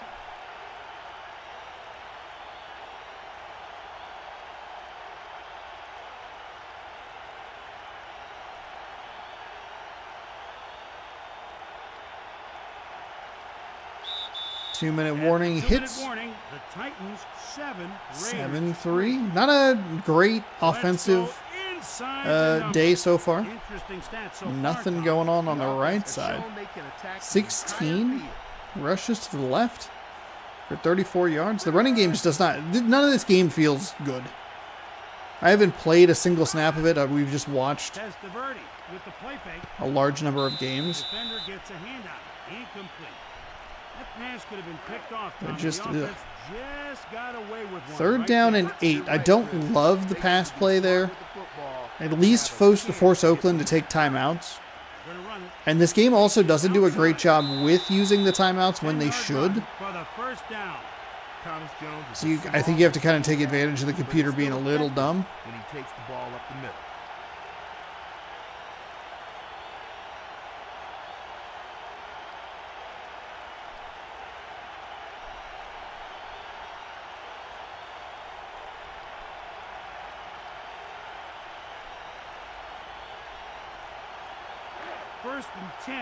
I'm going to break the huddle at the 125 mark. 15 seconds on the play clock. It's always behind me, and they snapped it with about 10 seconds left. Nice read by the Oakland defense to force the loss. This is where you want to see the timeout. Ideally, you actually would probably take it at the conclusion of the last play.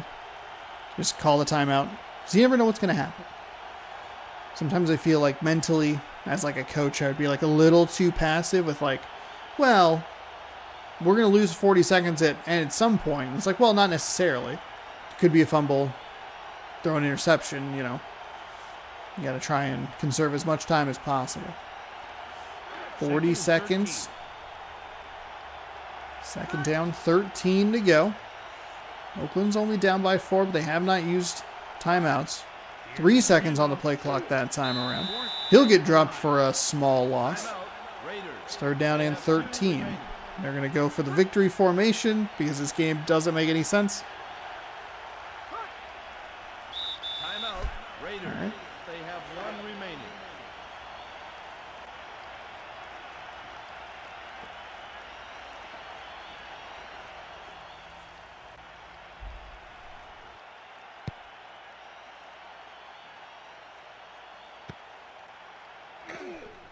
So Oakland will take over from the 30-yard line. 2 interceptions, 3 tackles. When you're awarded Priola. as being the best of the best, that's something special. One timeout for Oakland from the 30-yard line. 18 seconds and one dream. Fiedler finds a completion. Not quite 12 yards, which is what we're accustomed to with Fiedler in this Oakland offense, but gets 10.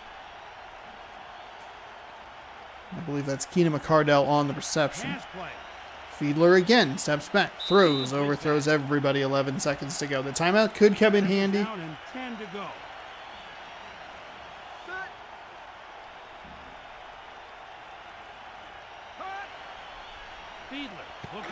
Fiedler throws over the middle. 7-yard reception by McCardell.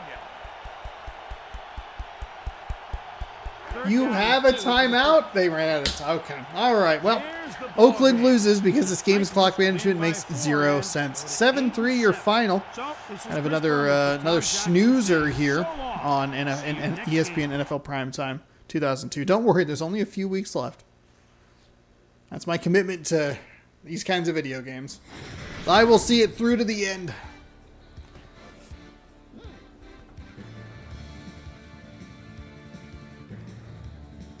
So this Bills game doesn't really matter all that much now. The Bills need the win more than Atlanta does, but we'll go ahead and not worry about that one. We will go down to the Bengals taking on the Ravens. Game number 3 of today's action. I think the only reason we would skip the Jacksonville-Minnesota game is if Baltimore and Green Bay win. Thinking about it, I think that is where you look at it and you go, okay, this game doesn't really... There's some wild card potential there, but it's not the most riveting. If Cincinnati wins, if Cleveland wins, then it becomes a very interesting game between Minnesota and that other team that's playing. All right, quickly going to adjust this. Offensively, AFC Central. 19th in the NFL. Just funny the way they have the lead in the AFC Central. Overall. Meanwhile, the Cincinnati Bengals come into this game in 4th place of their division. Offensively, they're currently ranked 20th in the NFL. They're 4th in the division, but one game off the lead. So it's a weird sentiment. Thanks, Tom. Okay.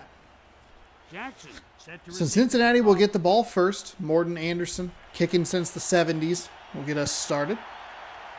The kickoff by Anderson. From the 5, he'll get up to the 20. To the 25, where he is met by the purple-shirted players. Bengals with a pretty resounding and impressive win in San Francisco. Joe Burrow, he's back, baby. Greasy throws and finds a one-handed grab. Makes it past that first defender, but absolutely crushed by the second guy. Bayaka Patuka with the reception. From the 36-yard line, Greasy has 2 backs in the backfield. He'll throw near side again. That time Baltimore all over it. Pat Tillman, 1 pass deflection, or defended, excuse me. 35-yard line.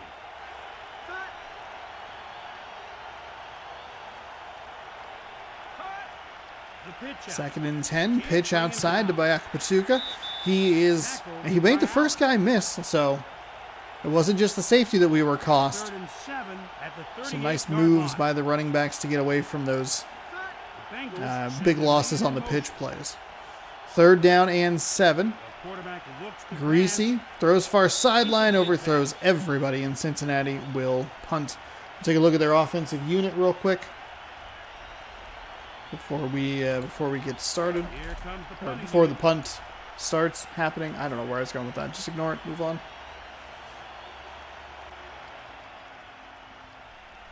Maynard from Ball State. Punt all the way back to the 15-yard line. Nice return up to the 26, and that is where Baltimore will begin their first possession of the day. We'll take a look at their offensive line. The backs and receivers, Emmitt Smith, Keyshawn Johnson. 1st and 10 at the 26-yard line.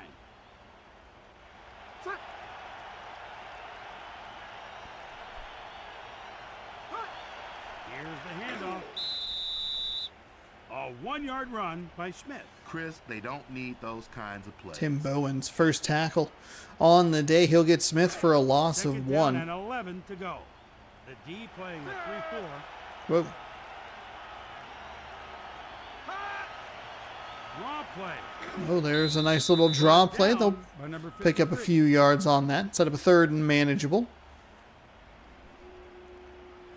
3rd and 7 at Third the and 29-yard third and a line. long medium. Medium being between, I think it's 3 and 7 yards. Smith drops back. Smith, Knocked out. who I might have actually played for Cincinnati. That's his first pass Thinking about it. defended today. They won't Akili be able to Smith? sustain Akil many Smith? drives with low percentage throws like that one. Josh Miller out of Arizona will punt the ball away. We have a defensive struggle in Baltimore. AFC Central football. Up to, what is that, near the 35-yard line? Defensive unit for the Baltimore Ravens.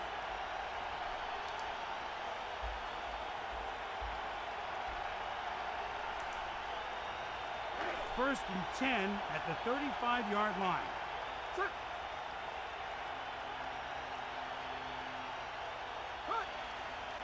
Pass play. Intercepted. Oh, Stop at the poor 49-yard throw. line. That's his first I believe that's interception Ty thrown today. Law. Baltimore ball. Well, I enjoyed watching play for the New England Patriots. First and 10 for Baltimore at midfield. Handoff to Smith. There's a Stop nice run by Bryant. Smith off the right side. Well blocked to give him a clear and easy lane to accelerate through. Second down and 3. Second and 3 at the 43-yard line. The D playing the 3-4. Goal 19. Ravens send a man in motion. Pass play. Smith throws near sideline, into double coverage and finds a receiver. It's Keyshawn Johnson. By Johnson. First catch of the day goes for Keyshawn has 13 and a run. first down at the He wants to win 30-yard every line. game, and he knows he has the physical gifts at the receiver position to help make it happen. Pass play. Botches the Off the easy hands, snag. but incomplete. Michael Strahan on that defensive line for the Cincinnati Bengals. Bengals have been inconsistent throughout the season. If you go back and look at some of the older videos, you'll see them at the top of the standings in the AFC Second and Central, 10 and then just at a the free 29-yard fall line. down the standings. As you might have a pesky Steelers team looking to clinch a playoff berth Smith next drops week. back. Throw to the outside is Punishing the receiver is incomplete. what a good defender will be Billy in position Jenkins, to do. first That pass is, if he defense can't of the day. pick off the 3rd ball. and 10. Cincinnati looking to force a field goal try here. Steelers have won 4 games in a row, though I don't know if they're playing Pass this play. week. Throws, and that is caught for a touchdown. 29-yard pass. A little for the tricky when the backs are touchdown. turned to the camera. We'll get the Wanted replay. to get free and score that touchdown. What determination. That's a nice reception for 6 for Baltimore.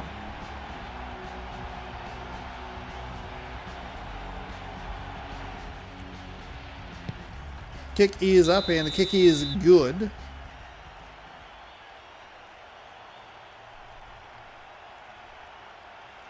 High and Morton to the Anderson with that single bar face mask. Kicks it back to the goal line, and he won't even make it to the 20. Number 36. Barrett, David Barrett with a terrific tackle First there. and 10 at the 17-yard line. See if the Cincinnati offense can get any sort of rhythm going. Running play. Going with a handoff. Bayaka Patuka, just nowhere to go. I think it's going to be a no gain, maybe a loss of 1. They'll just call it 2nd down and 10. 2nd and 10. Strong eye, 2 tight ends for Cincinnati. They'll keep it on the ground. A run off the right side. Falls forward up to the 22-yard line. Mike Allstott, I want to say. They're down in 6 for the first. Gets 4.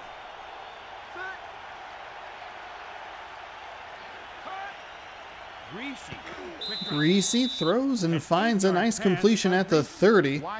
That one is going to Frank Wycheck. He'll pick up 8 yards and a first down. Known to lead his team in catches.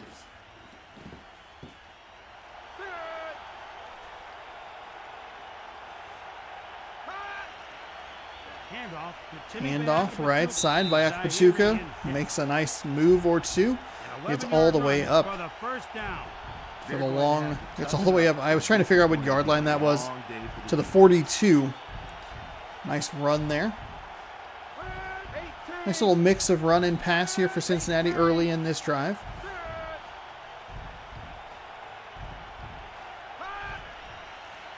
Greasy throws the screen, and there you can see just completely overrun. It's a bad throw. Like the Greasy just didn't make. Maybe he had to get rid of the ball a little early because there was the pressure. But that's what you're expecting on a screen. You got to float it up a little bit more. Let the blockers get out front. Still a 3-yard gain. You're going to try this pitch play, which doesn't typically work, but does on this one. Big run to the 40 by Akpachuka. That'll pick up a 1st and 10. I am surprised that worked so well. Those plays always, it seems like they look so bad so frequently. It is stunning to see. Okay, that's more what we were looking for. Ty Law, interception with 9 yards and a couple of tackles. That brings us to the end of quarter number 1. Baltimore 7, Cincinnati 0. At the end of the first. 2nd and 10. 2nd down and 10.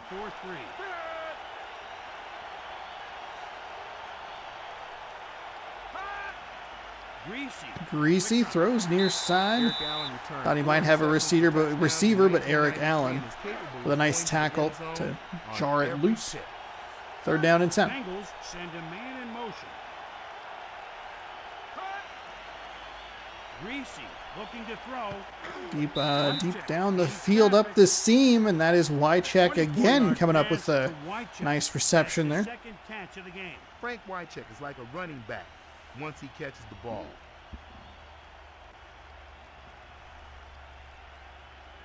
First and 10 at the 15-yard line.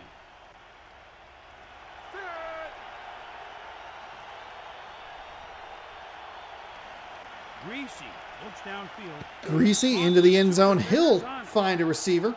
And that is, again, a nice catch made by a receiver. Where it looks like it's going to either be a deflection or an incompletion. We need to take a look at the replay here. Squeezed it just past the defender to the receiving threat. Jason Elam, 9th-year pro out of Hawaii, trying to knot this game up at 7. What a response by the Cincinnati Bengals to get the touchdown. That's his first extra point today. Effectively driving down the field. Here's the kick. Going to be right about from the goal line. You can see the difference in the coverage teams. Baltimore looking a little bit better. They got the stop at the 17-yard line with a similarly deep kick. About a 5-yard difference in favor for the Baltimore. With some lackluster kick coverage from Cincinnati. So Smith will drop out all the way back. Finds a receiver on the far sideline. This offense is showing what it can do through the air. That is a last name, huh? 2nd down and 1 following the 9-yard completion.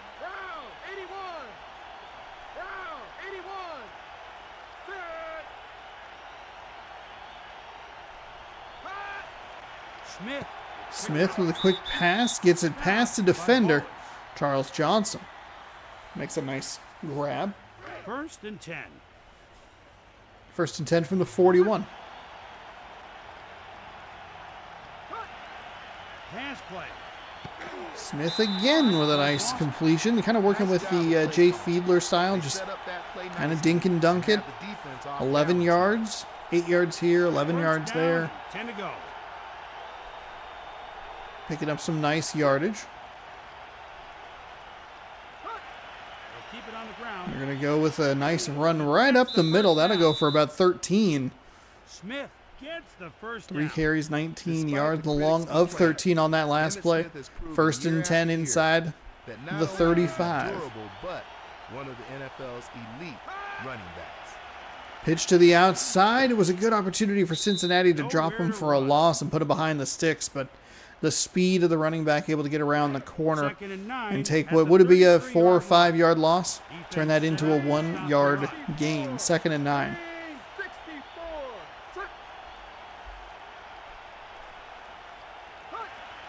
Smith. Quick drop. Oh, Johnson's got to come up with that catch. Right before it got to him. It's surprising that it was a drop. The defense is usually right there for that, for the deflection, but a rare time that it's open and he still can't catch it. So they missed the wide open play, but if you throw it into triple coverage, totally fine. First and 10 for Baltimore at the 23. Defender's footsteps on that play.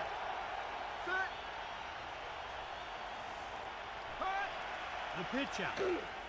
Oh, there's a good play by the Cincinnati defense. Drops them all the way back at the 30. That is a massive loss. 2nd down and 17.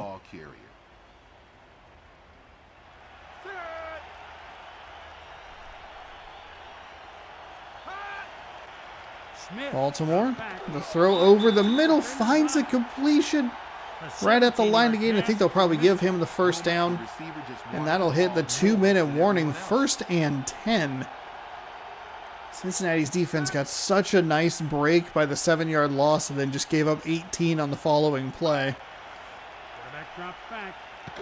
Caught with 2 defenders on it.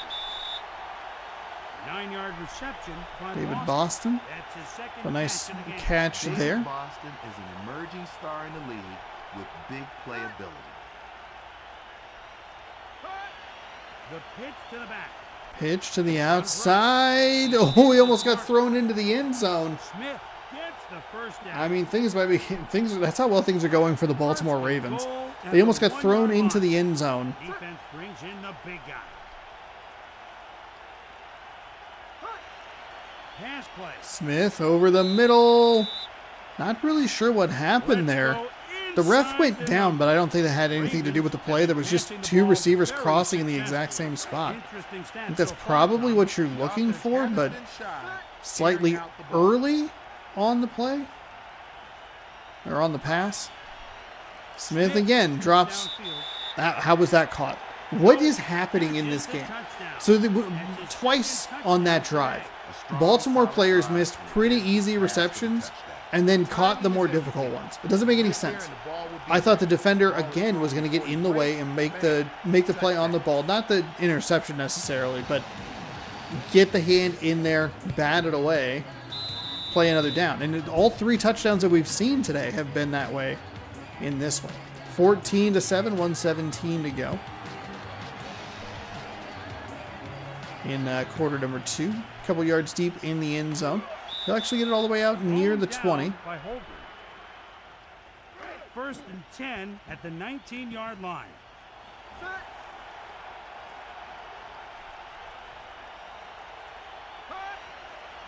Pass play. Caught. Second down and 3 after the 7-yard gain. 14-7. Quarterback drops back. Throws to the outside, but near sideline. Can't quite find the receiver there. Quickly 3rd and 3. I don't think this is a Baltimore team you want to give the ball back to in this scenario. Really diced it down the field last time. Greasy with a short pass, but can't get to the line. And that will do it. Baltimore should be taking a timeout here to preserve as much time as possible for their offense to work. 4th and 2 and a punt coming up.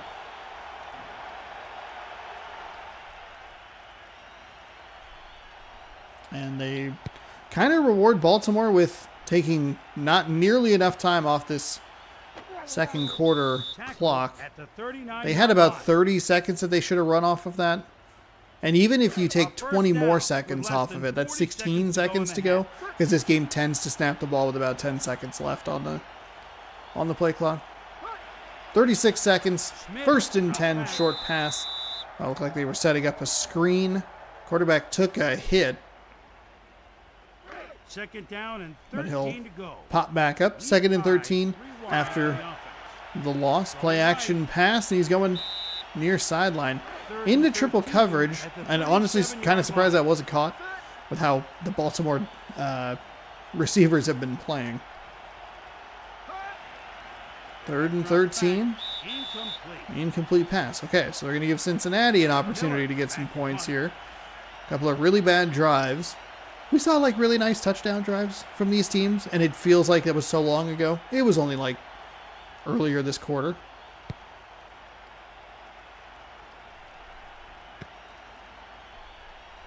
Up to the 30. I don't know why they do that.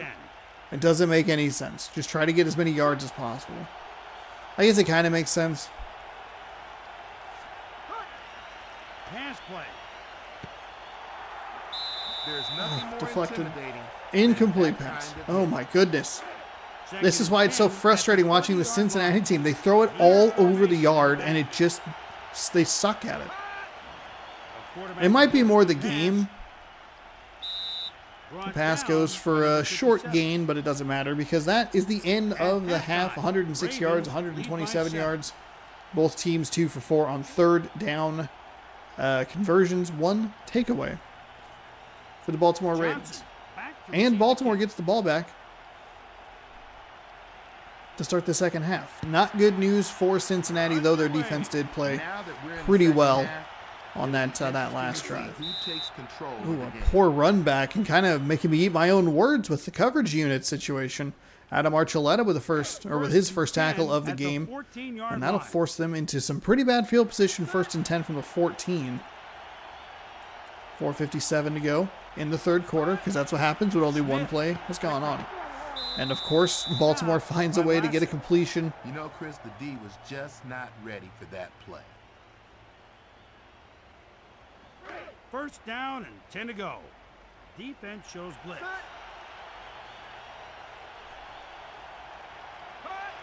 1st and 10, pitch to the outside. Smith going to try and run toward the sideline. Can't quite get past that defender. I mean, he has good speed to try and turn the corner, but good defense by Cincinnati. 2nd down and 8.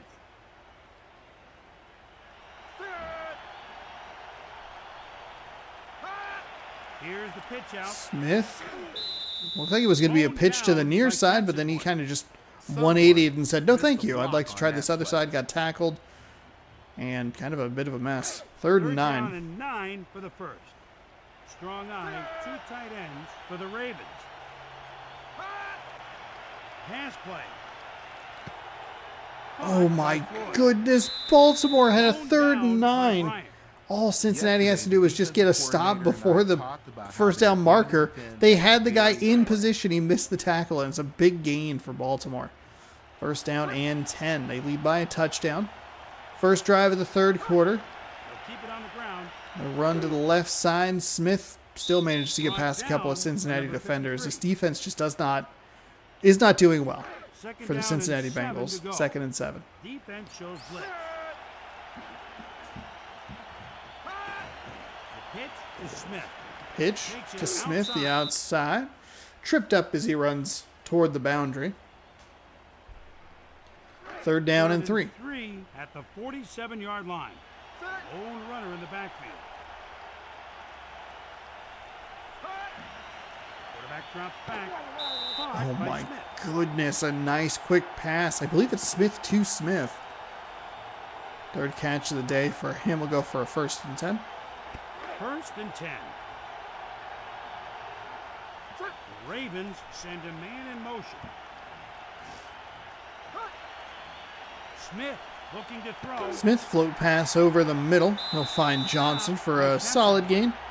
You know, Chris, as the game moves along, I think each team is 2nd and 2. what the other is trying to do.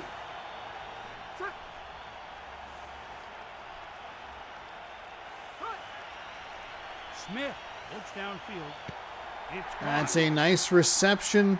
Cincinnati's defense is just getting picked apart here. Keyshawn Johnson with yet another reception. A nice spiral pass in there. Defender just a step too far up the field. And again, that hitbox just proving to be insurmountable. At the 4-yard line. And it's 1st and goal from about the 4-yard line. The pitch Pitch outside. Nice job by Cincinnati's defense, though. The strength of Smith, instead of like a 4-yard loss, he's able to throw his body forward, have momentum or strength or whatever it is, and instead of losing 3 yards, he only loses 1. Gonna try a run, right side, nothing doing it. Again, Smith falling forward. A 2-yard run by Smith. He's gonna force a 3rd down and goal. At the 3-yard line. Cincinnati better not be only trying to rush 3 at the quarterback. It's a pitch outside. Smith can't find anything out there. Bryant, 7th tackle of the day. And that is a huge play for this Cincinnati Bengals defense. They bent and almost broke, but they do they do eventually force the field goal attempt. The kick from Morton Anderson is up and good. We have a 17-7 Baltimore game here. Baltimore lead in the 3rd quarter. Something about my brain just feels off. From inside the 5, the Bengals return it up to the 20, and he'll get around to the 21-yard line. 1st and 10 at the 20-yard line.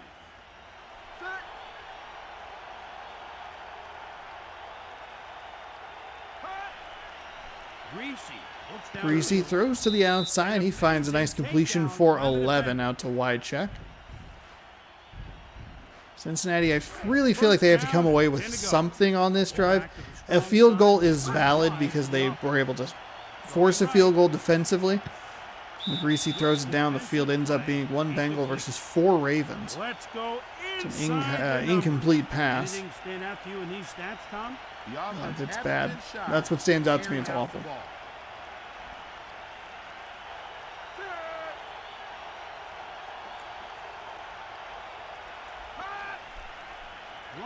Greasy with the draw play. That is a really nice draw play call. Mike Allstott picking up 12 on that one. 1st down and 10. Greasy, short pass to the far sideline. He'll pick up probably about 4. And again, they go to Allstott.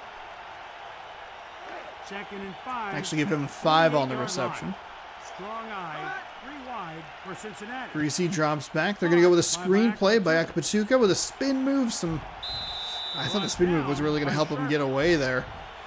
But either way, the final play of the 3rd quarter sets up a 1st and 10 for the Cincinnati Bengals. And the longer this drive goes on, the more and more imperative it becomes that they get points on this drive. The Ravens doing a good job of forcing them to string multiple plays together. I don't think you can really say that for Cincinnati. They're doing a pretty good job making Baltimore have to do that. But it just feels like Baltimore's more capable of getting a big shot here or there, where I don't think we've really seen that from Cincinnati today. 2nd down and 10. They're going by Akpatuka. He'll get drilled by Pat Tillman at the 45-yard line. 2nd tackle on the day. Yeah, and you can't move the ball with runs like that. The Bengals send a man in motion. 3rd down and 11. They're going with that Hail Mary pass, and he'll take a sack. Because of course he will. Oh my gosh. I don't think we've seen a single person get that play taken care of. You know? Back to punt. So they give up a bunch of yards on the sack. It's 4th and 24. I think that's going to about do it here for Cincinnati's chances. 4 minutes to go in the 4th, and with the clock management of this game, it just seems like it's a little too much. Maybe Cincinnati's defense can pick up a big play, set them up in field goal range, a free 3, something like that, but it's going to have to be quick.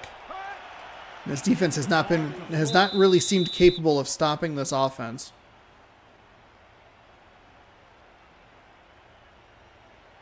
Second down and 7. Baltimore, clock management mode here. Coming up next, we're heading to Green Bay to check out Cleveland. The Browns in at Lambeau, taking on the Packers. Then, time permitting, we'll head out to Minnesota. We'll head down, I should say, to Jacksonville to see the Vikings and the Jaguars. The Pitch outside. Smith looking for some room. Wiggles around. Get a little burst there. Gets the first down. Emmitt Smith is a And that is a TD-making 1st machine. and 10. While owning the single-season record of 25, Emmitt also has the 2, 3, 4, 5, 6, 7, 8, and 9-year span records. Truly amazing. What? Tom Jackson, what are you talking about?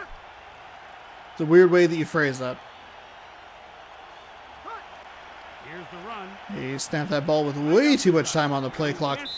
How many times have we seen players get completely bottled up at the line of scrimmage when it happens like that, and it just like that's the play. The play's over. Emmitt Smith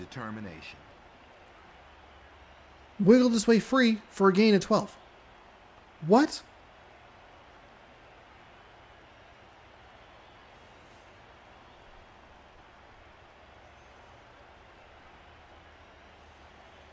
First and 10.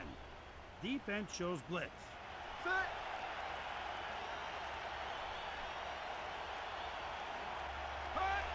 The pitch to the back. Pitch to Smith. That'll go for about a loss of 4. Ben Kelly with his 4th tackle of the day. And that'll take us to the 2-minute warning. This game might be over, so I'm going to hop up. At the 2-minute warning, the Ravens lead by 10. Let's go inside the numbers. Anything stand out to you in these stats, Tom? The offense has shown they can attack the entire field.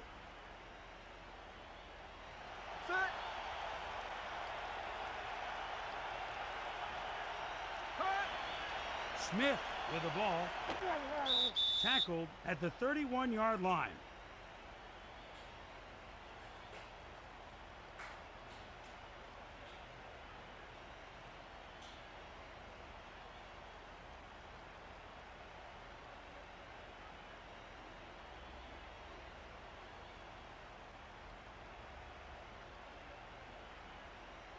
Third and 1 at the 31-yard line.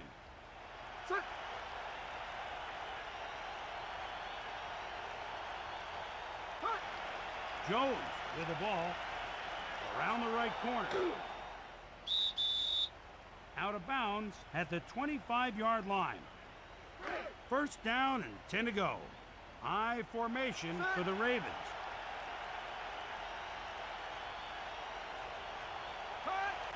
The pitch to the back. Nowhere to run. They lost a few yards on that play. The defense looks like they're getting stronger and stronger each quarter. Yeah, and you can't move the ball with runs like that.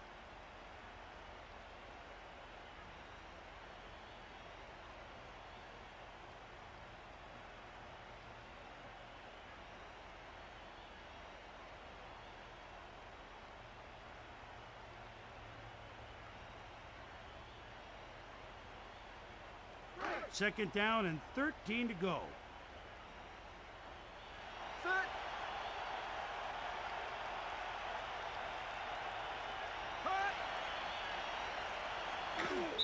He's sacked. Timeout, Bengals. They have 2 remaining.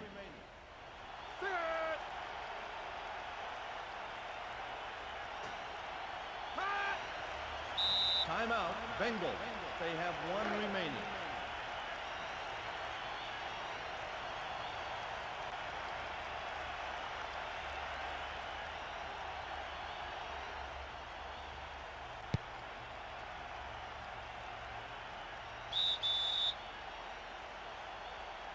The Player of the Game award goes to Smith.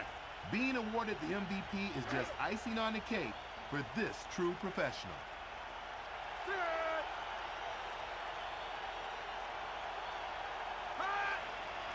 Pass play. Caught with 2 defenders on him. A 20-yard pass by Greasy. He's 1 for 1 passing on this drive. You gotta snap the ball. You gonna snap the ball? What are we doing? Oh, you're way on the other end of the field. Never mind. 17-7, your final here. 4 down linemen on D. Greasy. God, why? Why are you now completing passes out of bounds? What are we doing? Second and 10. You friggin' maniacs. Line. 5 wide receivers for Cincinnati.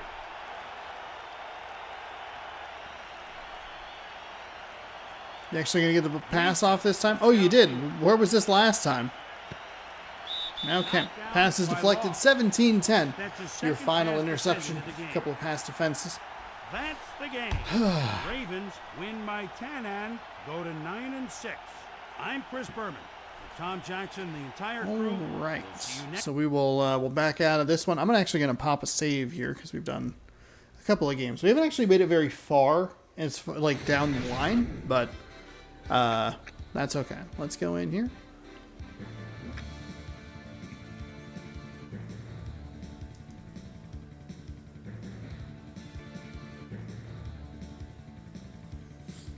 Saving data for the PS2. And the next game is actually right there for us. Cleveland taking on Green Bay. Green Bay leads the NFC Central. Cleveland looking pretty good as far as their record is concerned. I believe they're tied for first in the AFC Central.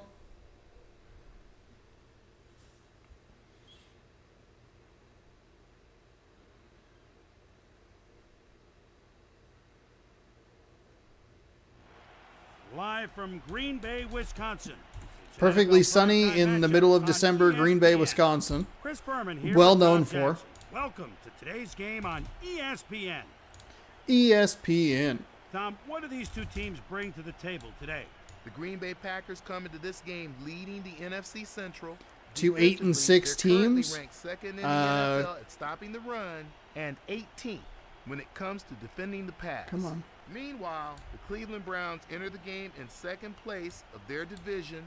They're only in second because with their 5th victory in a the row. Baltimore Ravens won today.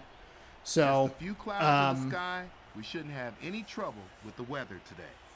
Yeah. It's a big game. Big game. Cleveland needs to win to keep pace with the Baltimore Ravens. I keep mentioning it, but it is... I feel it's worth repeating. Week 4, they had an opportunity to win a game that would put them at 9-5 rather than 8-6. They could be looking for a way to like clinch a playoff appearance or something, but instead they ran out of time. Aaron Brooks leads the Green Bay Packers, who lead the NFC Central. The Minnesota Vikings hot on their heels. And I think Tampa Bay is kind of in the mix as well. Though I don't know if they're... I don't remember who they're playing. I think they might be playing like a bad team today, so... Big game for Green Bay. I'm excited to look at some of the Week 17 matchups to see what we have. That could also be an extensive video if there are a bunch of playoff matchups. It is, again, goes back to what I was talking about at the very beginning of this video. Like, it'd be nice if you could watch games out of order just to kind of piece it together and like, okay, if so-and-so, if they clinch the victory, then this game is kind of useless. Or flip it the other way and go, okay, we want to watch this one first, and we'll see if so-and-so can capitalize on it, whatever. But we'll see. It's both Central divisions looking pretty wild. I'm sure there's a bunch of wild card spots up for grabs, but it's still going to be... There's a couple... Both Central divisions in the AFC West, I think, are the most congested. The AFC East is also congested, but New England's going to have a chance to win and in. That's all they have to do. So the East, again, you're going to the wild card stuff, so we'll have to take a look at it. But we have to focus on this game right now as the Packers are driving into Cleveland territory. Green Bay not looking good in real life. They were 2-1, but they've lost 4 in a row, so they are now 2-5. I tweeted it out last week. I will remind you again. Aaron Rodgers' first full season as a Green Bay starter was 6-10. 6-10. Brett Favre, 9-7. I don't know what people expect. They expect him to step in and just go 16-17-0. Another run right up the middle. Good job to stay on his feet, get through those hitboxes, and move up the field. I think a fair expectation with how the NFC North is shaking out, especially with the injury to Kirk Cousins, would be to be competitive in the division, playing for a potential spot in the playoffs. And I guess even if you look at that, they're not playing particularly well. They should have beaten Atlanta. They probably should have lost to New Orleans. First and goal at the 3-yard line. Goal line offense. But injuries are a factor. I know every team deals with them. He doesn't have Bakhtiari. Aaron Jones has been in and out of the lineup, so is Christian Watson. Alexander on the defensive side has been in and out as well.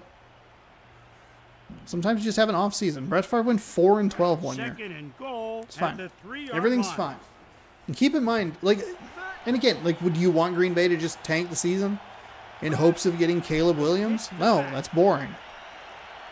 Running left. Oh, he tried to get into the end zone, but couldn't. At the 1-yard line. Buck Halter, 12 yards on 3 carries. 3rd and goal from the 1. 3rd and goal at the 1-yard line. Trust the process like the Philadelphia 76ers? No, thank you. Brooks throws into the end zone, finds a receiver, and that's a Green Bay touchdown. 6-0. Going for the backflip. Jamar Chase yesterday with a sweet backflip in the end zone for the Cincinnati Bengals. Jason Hanson, go Cougs. Looking to attack on the extra point. An efficient, effective drive for the Packers. Takes a little over 3 minutes off the clock. And it's 7-0. I think it's going to be the Lions division to lose at this point because of the injury to Kirk Cousins. We'll see what the Lions can do. They got absolutely annihilated last week at the hands of the Baltimore Ravens. And now they're going to play the Raiders on a Monday night. And that feels like it's going to be not good. Not a positive experience for players on the Raiders team.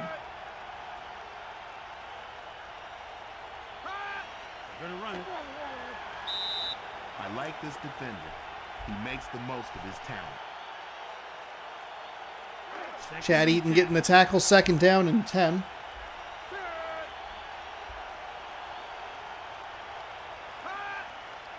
And the pitch to the outside. Oh, flipped up over the shoulder. And they'll give him a gain of 3. 3rd and 7 at the 33-yard line. They'll operate out of the shotgun.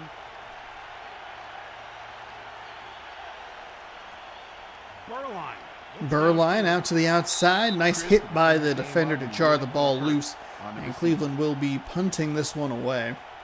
Here's their first punt of the game.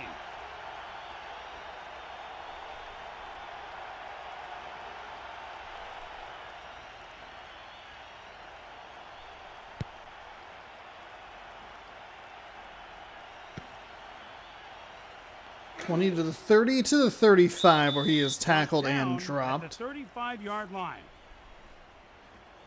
Take a look at the Cleveland defensive unit. Marco Coleman showing up twice. Kind of wish he was on the defensive backs just for fun. 1st and 10. 1st and 10 with 1:02 to go here in the first quarter. Green Bay with an excellent drive to open this game up. Brooks picking up where he left off, finding number 89 for a completion. Dan Campbell, 4th catch of the game already. 2nd down and 1. At the 44-yard line.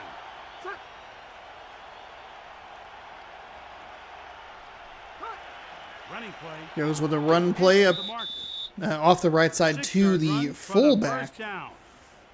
Max Strong picking up 6 yards and setting Green Bay up with a 1st down in Cleveland territory, just like that. 48-yard line.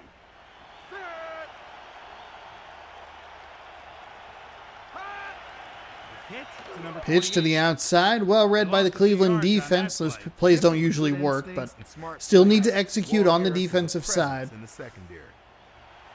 And it's 2nd down and 17. Here's the pitch out. Pitch to the outside. Again, hey, it didn't work on the other side. Why not flip the play, run into the opposite side, and it still doesn't work. Cleveland down by 7 as we end quarter number 1. The Packers 7, Browns nothing. 3rd down and 20. 3rd and 20. Ugh. Green Bay got off to such a good start. A nice pass to number 89. A good run by Strong. Brooks throws it, finds the one-handed completion for a gain of 22.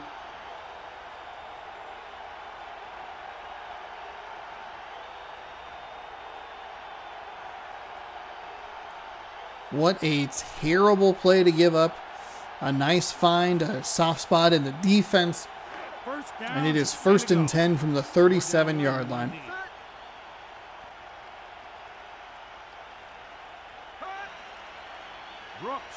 Brooks. Oh, could not get it up over the defender. Aaron Glenn with a nice defensive play there. 2nd and 10. Probably on fringe field goal range here.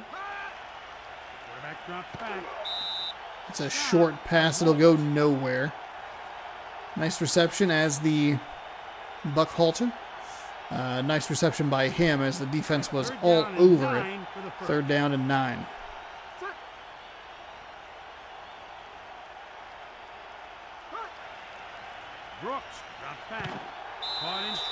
Wow, another 3rd down conversion. Needed 9, picked up about 11. That's 1st and 10. Wow. You put your players in position. Cleveland's kind of given the Cincinnati Bengals defensive style. They're putting that out there. A couple of good plays, but then just giving it up on 3rd down. David Dunn, 3rd catch of the day. He has a long of 21. 2nd down and 3. This game might be over before halftime, huh? Green Bay and New England, I believe, both going to have chances to win and get in next week. Win the division title. When you position your body between the defender and the quarterback, you give yourself a shot at a 1st down. Brooks throws it a little high for the receiver, so Strong has to go up and make the snag. Rod Woodson able to drive on the ball, make his 4th tackle of the game, setting up 2nd down and 8. They can get a 1st down about the half-yard line. Green Bay taking a snap from the shotgun. Ooh, they're going to call a false start on the offense. On number 60, offense. 5-yard penalty, 2nd down. That kind of mistake is not going to win in any points with the coaches. 2nd down with under 3 minutes to go in the half.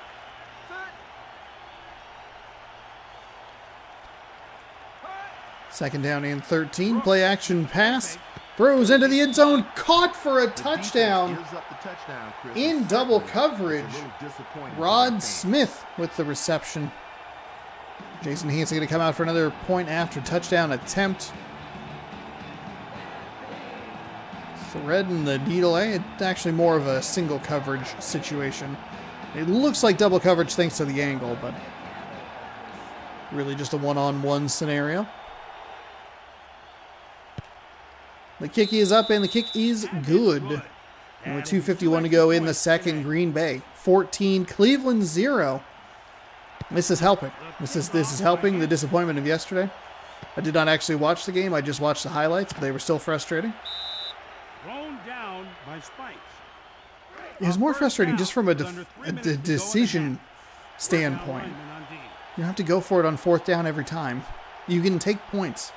You can take a 3 here. You can take a 3 there. It's not that big of a deal. Yes, you're relying on your team to get a touchdown and a 2-point conversion. 2nd and 9. Anyway, 2nd and 9 as we are halfway through quarter number 2. 1-yard gain on the previous play. From the 29-yard line, Burline out to the outside. Well read by the defense there. 1 catch, 2 yards, 5 yak. What? Burline again finds a receiver. That's a nice catch on the far sideline. I don't know that they are going to give him the 1st down. Plexico Burris, Eddie George, Chris Carter. They will give him the 1st down. This is such a stacked... It's a really good backs and receivers group that they have. Then Steve Burline's their quarterback. It just feels like that was maybe a miss. That's his first pass defended today. There is no excuse. But Sean, That Steve was just Berline a played more dangerous football than pass. you did. Yeah, Steve Berline's probably like tall. I topped out at like 6'4", you know? Second down and 10. Looking to throw. Deep down the field and can't find a receiver. Already inside 2 minutes to go in the second quarter. Getting a look at the defensive side of the ball for Green Bay. Dexter McClellan. Third and 10. Seen him a couple of times 38-yard pop up line. with some nice defensive work there. Extra cornerback. Third down and 10. Quarterback drops back. Play action pass, but nothing doing there. If he had held onto the ball just a little bit longer, and maybe it was because the ball had already been released, so the defender was driving on the potential receiver. It looked like there was a guy kind of streaking up the sideline, might have been able to hit over the top for a big play, but that's not what happened. And instead, it's an incomplete First and pass, 10. and Green Bay will get the ball for the third time here in this half. We'll see what they do with it on this one. 14-0. 1:45 to go. Brooks drops back, throws from the 20, finds a receiver in a bit of a mishmash of defenders, but First down. pulls down the Here we go. reception at the 44. First and 10. Tight end for Green Bay. Brooks drops back. Brooks, pretty deep drop. Good defensive Tests play. the Cleveland defense deep again, but Let's go Cleveland's defense inside wins the that number. round. The Packers have been passing the ball very successfully. Tommy, what do you think of the game so far? The offense has shown they can attack the entire field. The quarterback Second looks and the 10. pass. Incomplete. Little touch pass there goes for nothing. And just like that, third down and 10. Cleveland's defense a little susceptible on these third down plays. Pass play. And they give up one By more. Campbell. I wasn't trying to like make fun of them or anything. Just trying to build you a comeback story as a commentator. And then they just said, no, thank you. We're good. What's that? Give up third down? Roger, Roger. You got it. First and 10. In the bucket. Brooks has been a little off on this drive, but he's Brooks come up with down plays when he's needed to. He throws it knocked again. down by Glenn. That's his second pass defended of the game. They've completely abandoned the run game here. I'd like to see them run it once, maybe twice. You have timeouts. You have time to work with. You don't have to completely abandon the run game. Drops back. Brooks, short pass, and I'm curious though. It's a weird spot there. Probably should have given him forward progress. It was more of the hit on the hitbox, but 3rd and 2 is the call. Brooks drops back. Brooks again finds a receiver. This time he's going to be at the 10-yard line. 10-yard Campbell pass. already has Campbell. 7 receptions for 92 yards in the first half. Catch between defenders. The first half. Brooks looks downfield. Brooks drops, holds, fires, finds a receiver who gets At the 4-yard clobbered line. at about the 4. A 4-yard reception David by Dunn. Second down with under 30 No, seconds actually, to they'll go give in the half. him second and goal at the 5. 21 seconds to go. Green Bay's got to make a little bit more of an effort here to get into the end zone. Incomplete. Not sure if the defender got a hand on it or not, but either way, it's 3rd and goal.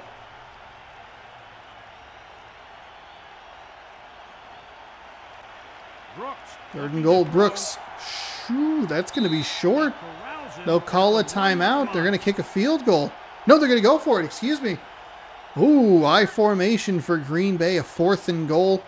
Cleveland, for once, doesn't give up a 3rd down conversion. Brooks drops back, fires into the end zone. Wow, wide open. Okay, well, they just delayed the inevitable by one play. Cleveland getting absolutely clobbered here. How is this a team that's 8-6? What is going on? They had good coverage, but they still gave up. What do you mean they had good coverage? There's no dude within 5 yards of him. What? Brooks with a terrific job standing there in the pocket and holding on to that ball. What is happening? Oh, that's right. It said fake. We will rock you. 21-0. 9 seconds to go in the first half.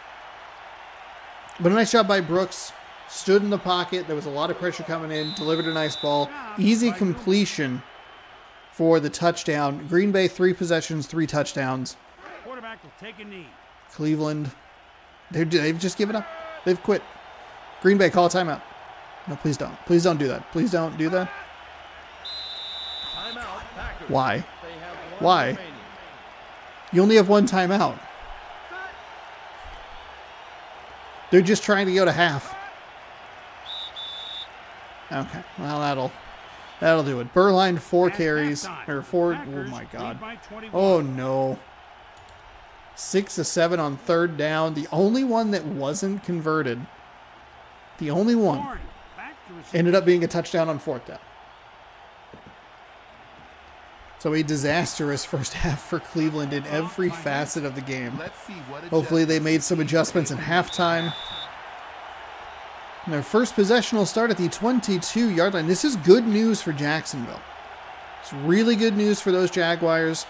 The Jaguars are, I want to say they might be 6-7, 6-8, 7-7. Quarterback drops back. They need some help, and Green Bay is giving them that help. Minnesota, on the other hand, this puts more pressure on them to pick up a victory, keep pace with Green Bay.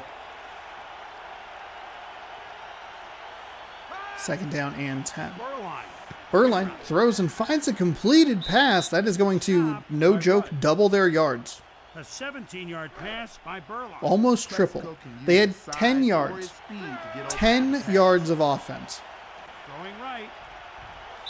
Burline overthrows everybody on the play action pass. 2nd and 10. At the 39-yard They had I think 10 passing yards and -1 rushing yard.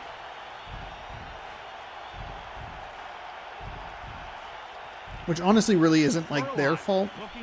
It's more the game's fault. Intercepted. Okay, well. It is the game's fault because they went to take a knee and then Green Bay called a timeout, so they had to run 2 plays where they lost 4 yards. Otherwise, they'd have a whole 2 extra yards. 12 total yards. So Green Bay gets a takeaway. And they will give it to Brooks. Brooks throws to the throws up the seam and finds number 83. Didn't get the name on that. Thank you, game. 1st and 10 at the 36-yard line.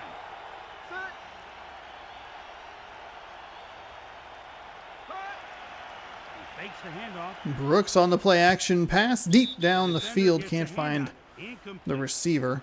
Defender with a nice bat on the ball there. And Green Bay has really no reason to be in this much of a gunslinging mode. I'd like to see them run the ball a little bit more for my own sanity as a content creator. Milk that clock. Let that run a little bit. 3rd down and 9. 3rd down and 9. Cleveland only stopped Green Bay 1 time on 3rd down in the first half. Pass play. Brooks. Oh boy. Oh boy. More of the same, huh, Cleveland? 19-yard pass. 19-yard pass. 3rd down and 9, and they gave him an extra 10 yards. Just for fun.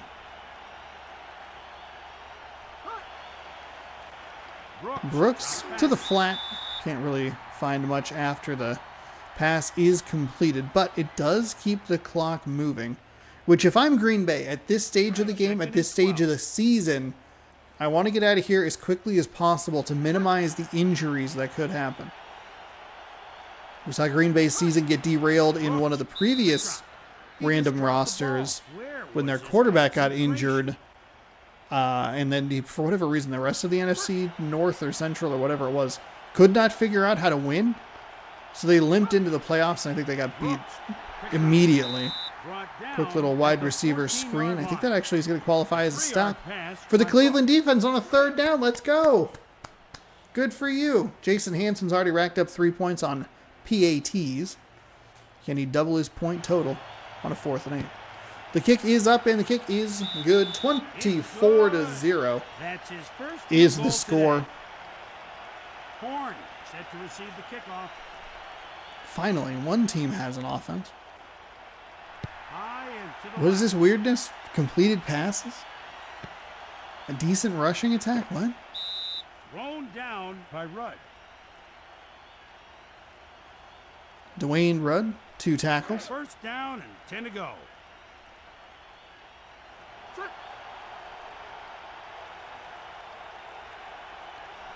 All right, 1st and 10. Burline steps back and finds a receiver.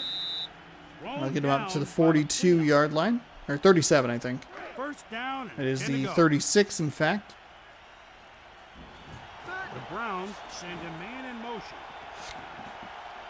We are finally halfway through quarter number 3. Burline deep left side, incomplete. Have a jump ball there. Both receiver or both people in vicinity with a shot at it. Successful through the air. Interesting stats so far, Tom.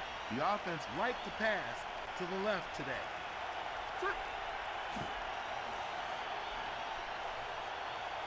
Second down and 10. Burline from the shotgun. Throws over the middle. Green Bay defender gets a hand on it and knocks it away. At the 36-yard line.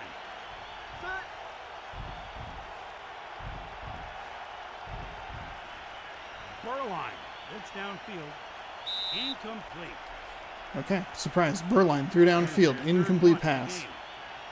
Let's see. What do we got going on today? The Raiders taking on the Lions. A lot of NBA action this evening.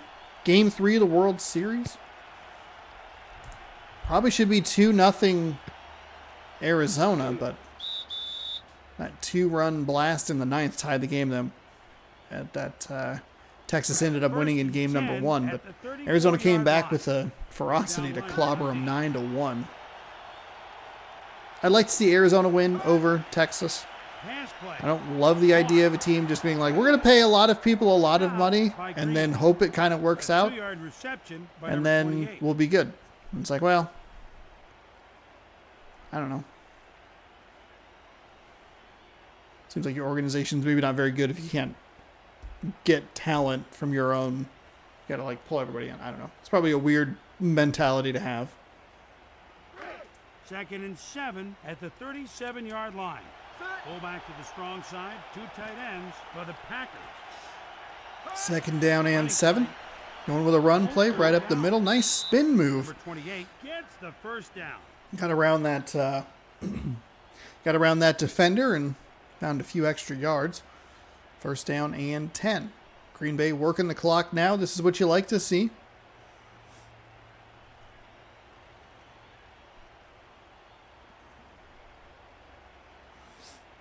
First and 10.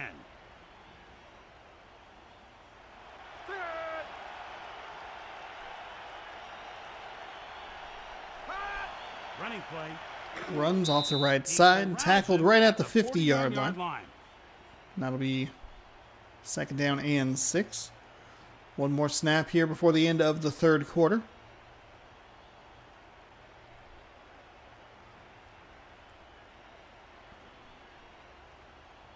Second and 6.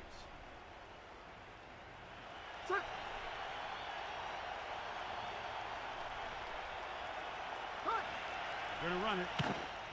Runs with the fullback. Tries to find some room in the middle, but clogged up nicely by the Cleveland Browns defense. And it'll be 3rd down and 6 after the quarter change. 24-0. All Green Bay here in Lambeau. Perfectly sunny January or late December. Late December Green Bay. At the end of the 3rd quarter, the Packers 24, Browns 9. I tell you what, I watched a lot of the Pittsburgh Steelers Jacksonville Jaguars game. I hate the terrible towel. I hate it so much. I understand. I'm a Packers fan and I love the cheesehead. I get it. Every fan base, as we get a pass interference call, has something, you know, they have a thing. I get it. I understand. To the outside world, it's probably really dumb that Green Bay wears cheeseheads. I got you. I love the Minnesota Vikings skull chant. That's fun. It's cool. I loathe the terrible towel. Loathe it. And it's the stupidest thing. I hate it. There were a couple of players that went and grabbed like terrible towels out of people's hands. And you saw one of the fans, which it's kind of like, it's like a double no-no sort of thing of like, you probably shouldn't be ripping towels out of people's hands. Fans also probably shouldn't be smacking people on the head for doing it. kind of like both like everyone here is wrong for what they are doing. But I thought that was interesting. Actually, the why I brought that up was I was thinking about when I went to the Hall of Fame, the Green Bay Packers Hall of Fame. They have some shots where Green Bay's field gets so torn up in the middle that they would have to bring in like a fresh like level of sod or whatever it was to like make it a playable surface. But they wouldn't always have to get the outside parts. So they'd have two like lighter colored greens that are the same on either sideline, and then the middle would be this like fresh like dark green thing. And that happened in Pittsburgh, and I was like, oh man, your field looks really ugly. And then I thought about it from Green Bay's perspective. I was like, oh, Green Bay, your field's kind of ugly. It's not as ugly as Chicago's gets in December, but still pretty ugly. They really take care of the grass now though. To where they were like, do not touch it, do not like go anywhere near it. We have a very specific program that we run to keep it the same throughout the season. Really good stuff. One of the greatest experiences of my life. Going to not only just going to Green Bay, but doing the Hall of Fame tour. Should have looked at it online, because I probably could have made it to one with Donald Driver, which would have been cool. Or no, Antonio Freeman. Yeah, Antonio Freeman. I don't know why I was thinking. I think Donald Driver was maybe there, but. Report from the locker room. But, Green. Anyway. 1 to 3 weeks with a torn pectoral muscle. Torn pectoral. Out 1 to 3 weeks. He returned in time for AFC Championship game. Yeah. Of course, my timeline's a little bit off. So it's 17, and then wild card. That'd be 2 divisional. Yeah, championship game is when he would return. Nice reception for David Dunn. 5 catches, 61 yards, and sets him up with a 1st and 10 inside the 15. 2.5 to go. We shouldn't have the timeout conundrum that we have had in previous games. It should just be it.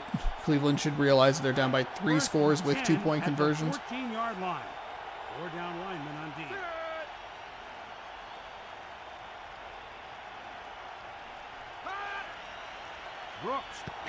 Brooks.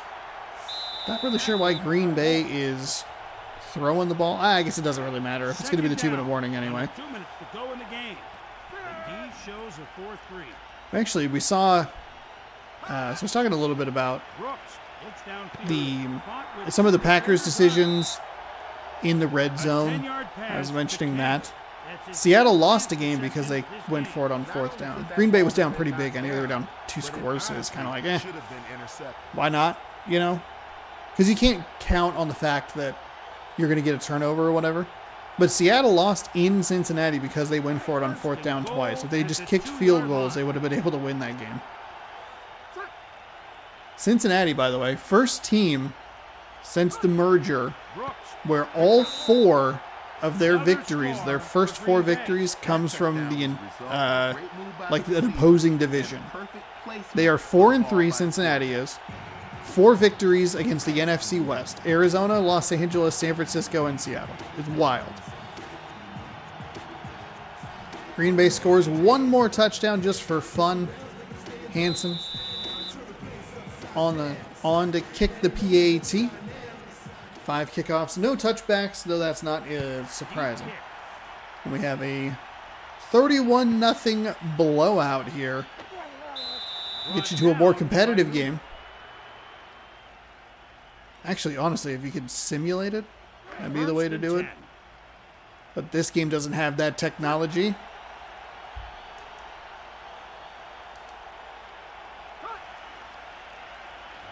Burline to the sideline.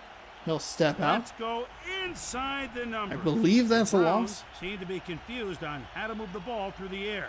There we go. That is effective commentary, Chris Berman. They are confused on how to move the ball through the air, considering that they threw a pass for -3 yards.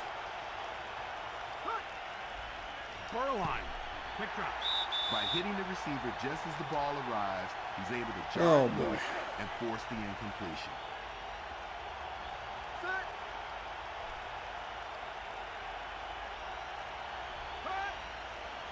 Draw play. Burline will draw play, and it looks like they have just given up.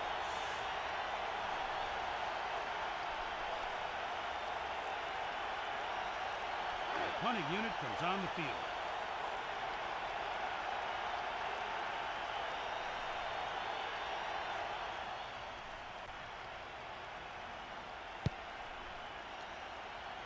End over end punt. They didn't even try to go for it on fourth down. They just Tackled by kicked it away. Aaron Brooks, 4 TD passes, 289 yards through the air. He is your game MVP. Something special. Set.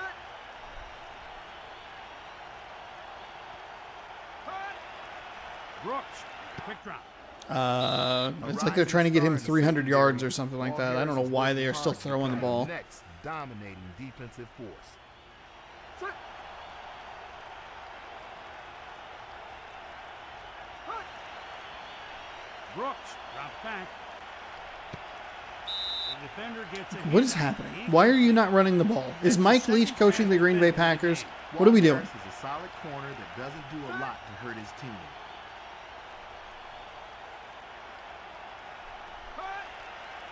Quarterback drops back. Caught in traffic by Campbell.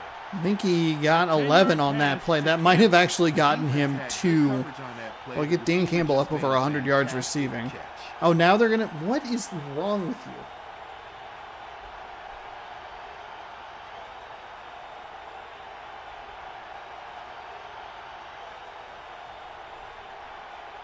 First and 10 at the 44-yard line. Set. That's the game. The Packers win by 31. Not really sure why that Go to took so 9-6. long, but 31-0 your Good final. for Tom Jackson They saying, like were "So trying to get long. Aaron Brooks See you over next 300 week yards right for here some on reason. ESPN." That's the kind of aggression we need from most other teams when they oh, Saints are playing the Bucks. Okay. All right, so let's do this. Because that last game doesn't really matter. All games through this game. Hold on. You know what? Let's do this. Let's save just in case. Just in case. I think it's just going to sim through the Cowboys-Cardinals game here. Now, what we're looking for is we're going to check the standings, and we'll just take a peek. That last game doesn't matter because it's two teams that are under 500. They're out of the playoff race. And we'll see kind of what we're looking at as far as the Minnesota-Jacksonville standings. I think, unfortunately, I kind of like tipped my hand. Okay, it does. All right, so that will give us Chargers over the Chiefs. That'll give us some up-to-date standings here, which means that if we go to the Central, the Jaguars are 6-8. They're kind of out of it. Hold on one moment.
Okay.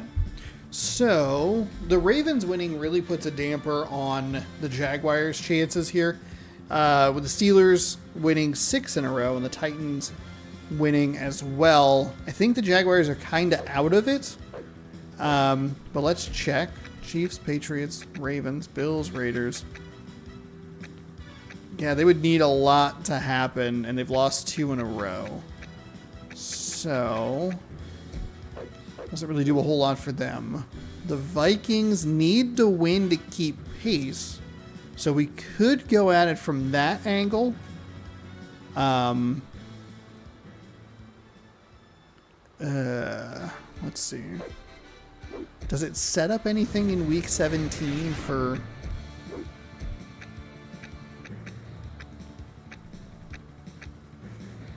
Oh, Vikings, Packers in week 17. Okay, let's go ahead and we'll go ahead and take a look at it. Do we? Because the Jaguars are super out of it. The Vikings in the playoffs and all? They would need to win.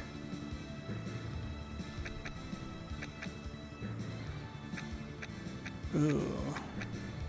It's kind of set, actually. Actually, week 17 actually kind of getting more interesting. I don't know. I don't know what to do here. I don't know that we need to watch a 5th game with a team that's kind of knocked out. The Vikings, only if the Vikings... Oh, I have it written backwards. I apologize. We actually would go to Minnesota. The only way it's interesting is if the Vikings win. And that forces a really fascinating game in week 17.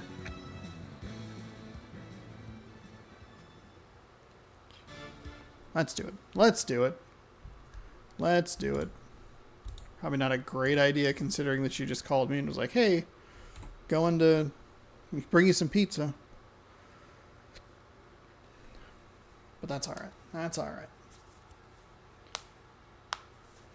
Maybe if this game is bad, well, I'll just bail on it. Welcome to tonight's matchup. Okay. Minnesota Vikings, they have to win. Jaguars. They need to win to keep pace to see what kind of chaos happens next week.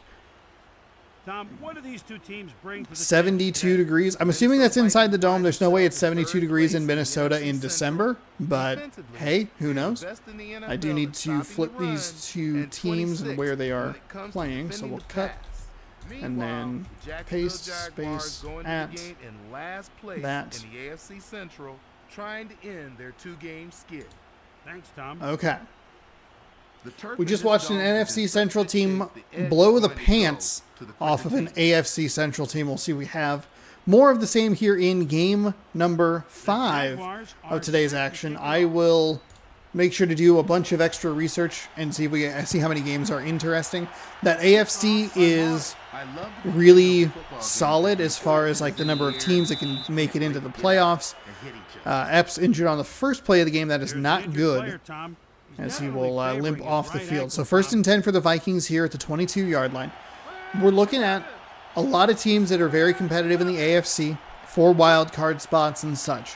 We have a Vikings team that needs to win to keep pace with the Packers. I believe the Bucks might have won as well. So they need to win here, and they need probably a little bit of help, but they need to win against Green Bay next week as well. So that's kind of what we're looking for. If Jacksonville wins, I think Minnesota might make the playoffs, but we'll see. We call it pass interference. That AFC Central still pretty wild. It's a two-team tie for second. Some teams picking up some important victories. The Ravens still have the leg up because of the win that they had today in Cleveland getting blown out. So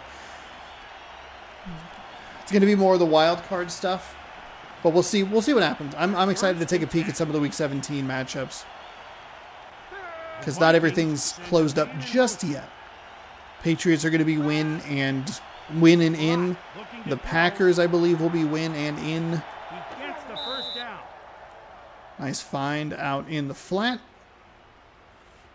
And that'll get the Minnesota Vikings offense started here. Broken ankle for... Oh, for Epps. Somehow he walked off the field on a broken ankle. 1st and 10.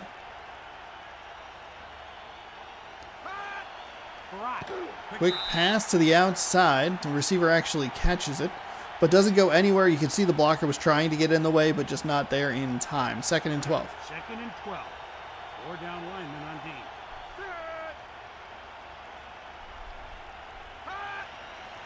Farrat looking to throw. Farrat finds John Ritchie. First catch for 9 yards. And he'll set up a 3rd down and 3 with that reception. Split backs in the backfield. One receiver to the top side of the screen. Farrat's going to throw to that receiver that's at the top side of the screen, but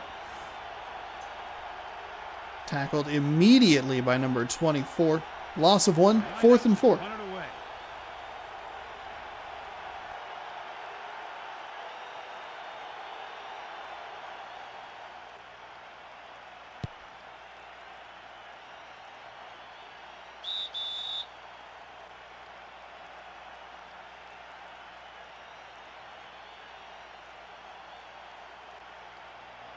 First down and 10 to go. So 1st and 10, 3:08 to go in quarter number 1. The Vikings take a couple minutes off the clock, though they aren't able to score any points. Manning with a play action pass finds a receiver out in the flat, and he'll get close to the 1st down marker, but I don't know that he's going to get it. Curtis Martin will give him 9 yards on the reception. 2nd and inches. 2nd and inches. The D shows a 4-3.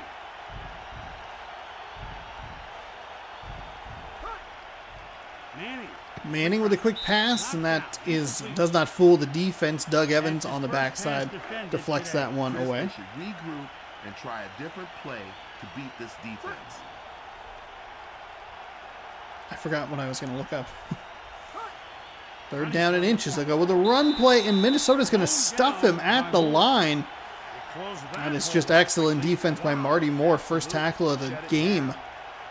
And that's going to force a punt from the Jacksonville Jaguars, who got 9 3/4 on the first play, an incompletion, and then just stuffed.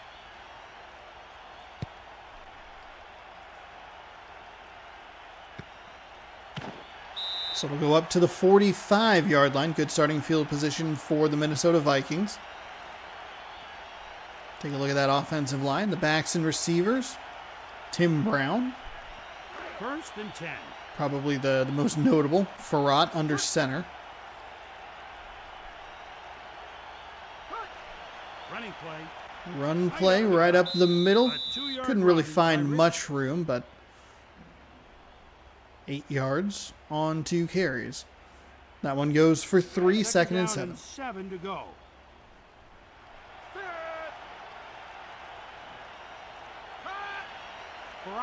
Farrat.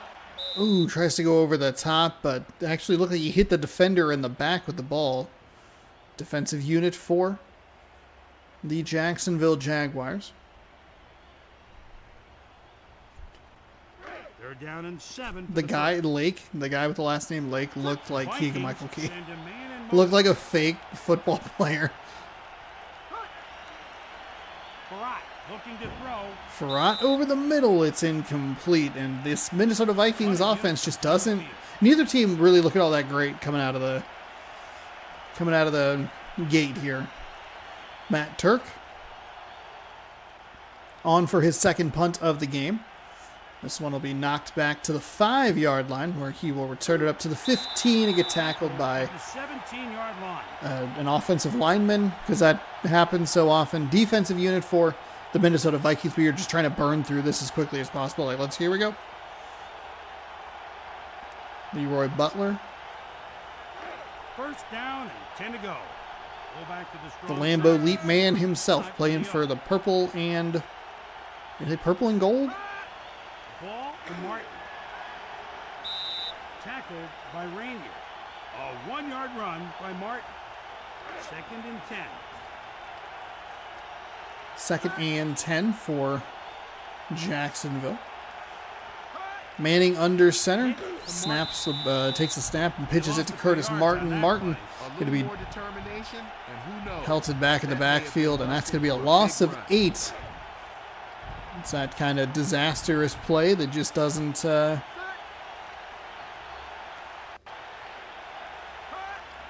Doesn't bode well for an offense. Manning's going to throw it to the far sideline. He'll find a reception, but that's, man, it's just not close. You need 18. Why are you throwing it 10 yards up the field? Darren Bennett, he'll come back onto the field and punt the ball away.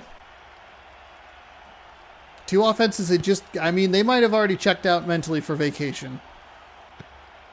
This is technically the Sunday night game, so they were able to watch all of the action beforehand.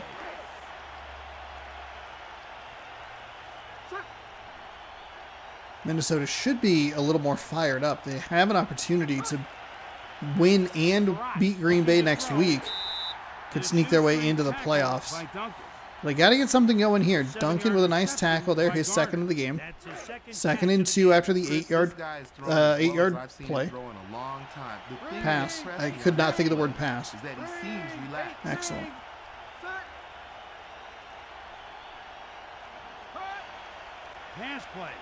Farrat. Intercepted. I thought maybe he would be able to catch number 80 with one of those one-handed catches, but just a little too much on it.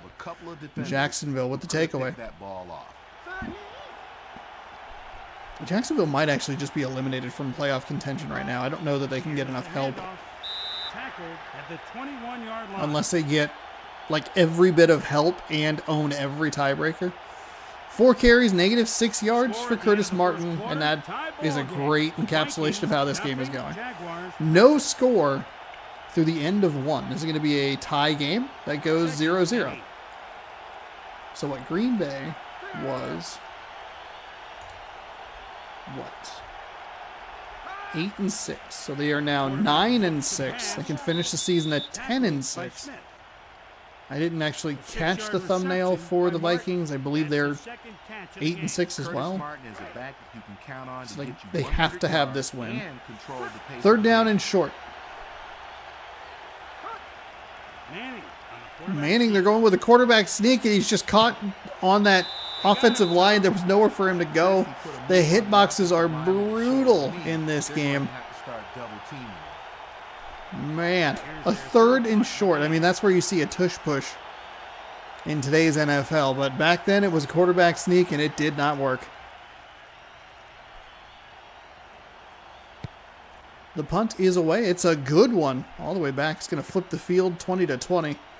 30 to the 35, and he'll get thrown down at about the 37-yard line. 1st and 10. That was a really nice punt.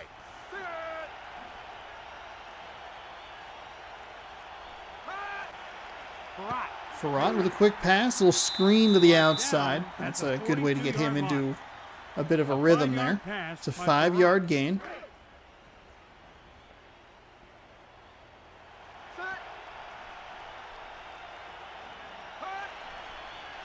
Quarterback looks to pass. Farrat deep downfield finds a receiver. He was looking for number 80 last time down the field when he threw the pick. This time he finds the completion.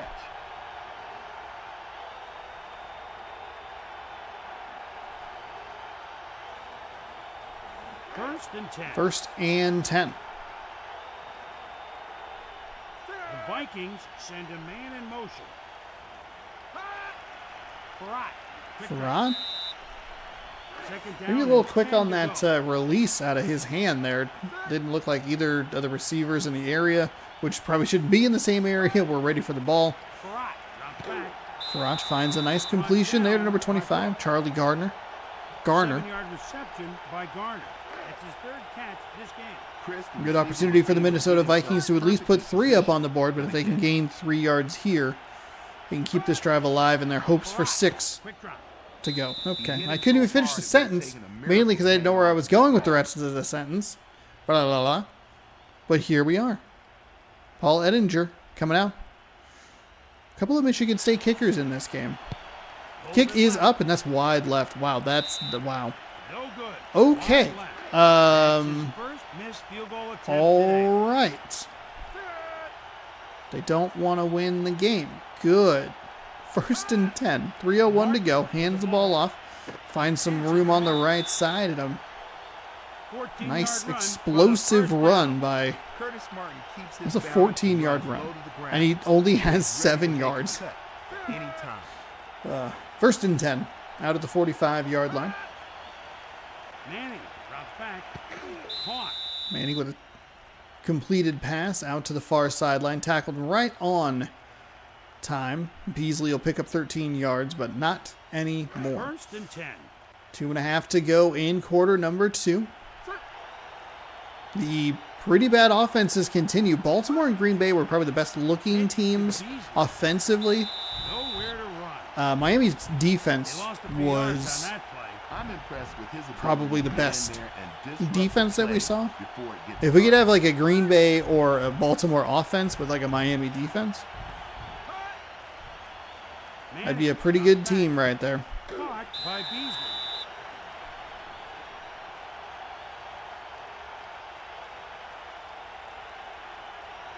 Third down with under 2 minutes to go in the half. Oh, was he out of bounds? Okay. I was very confused. Where they take a timeout or something? Oh, it might have been actually been the 2-minute warning. Oh, what a completion on 3rd and 8. He blows by everybody, but he's tackled by the shoestrings. It'll be interesting to see where they spotted it. It'll either be 1st and 10 at the 11 or 1st and goal. I believe it's Horn on that one, but he missed one tackle and just a bunch of poor angles. Oh my goodness. 6 Vikings First and chasing 10 him at the down, and 10-yard finally line. somebody gets him. And they will mark him at the 11-yard line. So 1st and 10.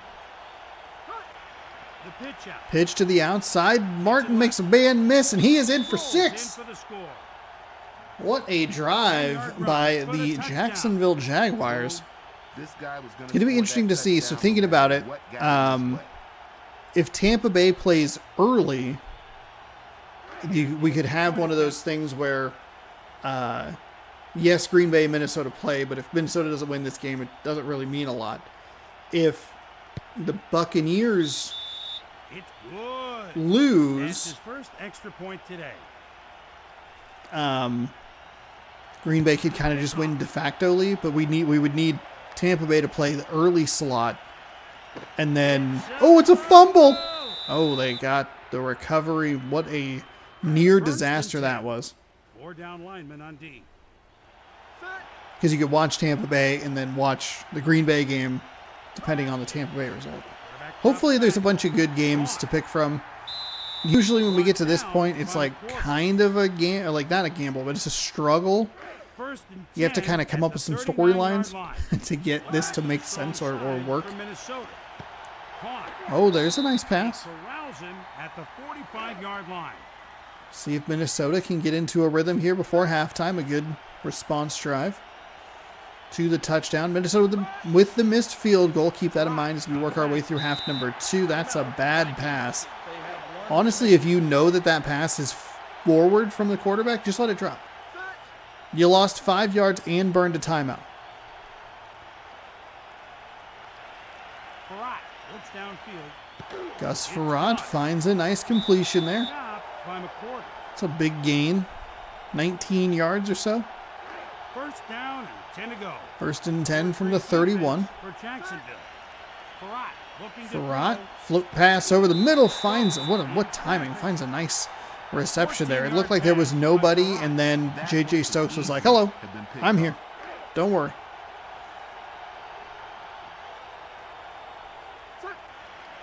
Farrat looks downfield. Gus Farrat stands in the pocket too long, takes a sack. Nice play by the Jacksonville defense. That is a coverage sack. 24 seconds and ticking here for the Minnesota Vikings. Stands in the pocket again, almost gets the sack, but instead stands in just long enough to find a receiver for the touchdown. Celebrate when the game is over. A strong, solid drive, and it ends with the pass for the touchdown. The quarterback And he delivered that just ball got it in over the for line. touchdown. So Paul Ettinger comes in, and all of a sudden these offenses, they've started to wake up a little bit. The kick is up. The kick is good. What? Boom, clap, clap, boom, clap, boom, blah, blah, blah. We're not the Queen song. You can't charge us royalties. Tom Knight, 1 tackle. 1st and 10 at the 15-yard line. 4 down linemen on D.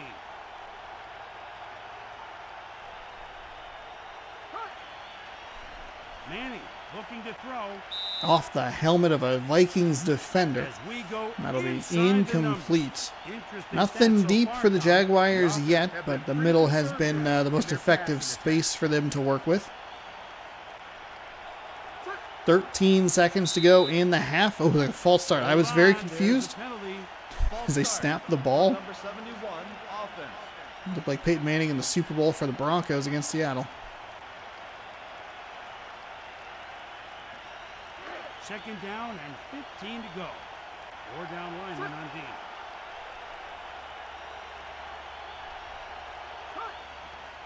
Second and 15. Tackled at the 22-yard And they're not going line. to really try to push the issue Third here. down and 2. I can understand that. Maybe you'd like to see one timeout used to figure it out. Before they can get another Minnesota play has still not converted on a off. 3rd At down. halftime, tie ball game. The But they Vikings lead with 7, 160 Jaguars yards. 7. Howard set to receive the kickoff.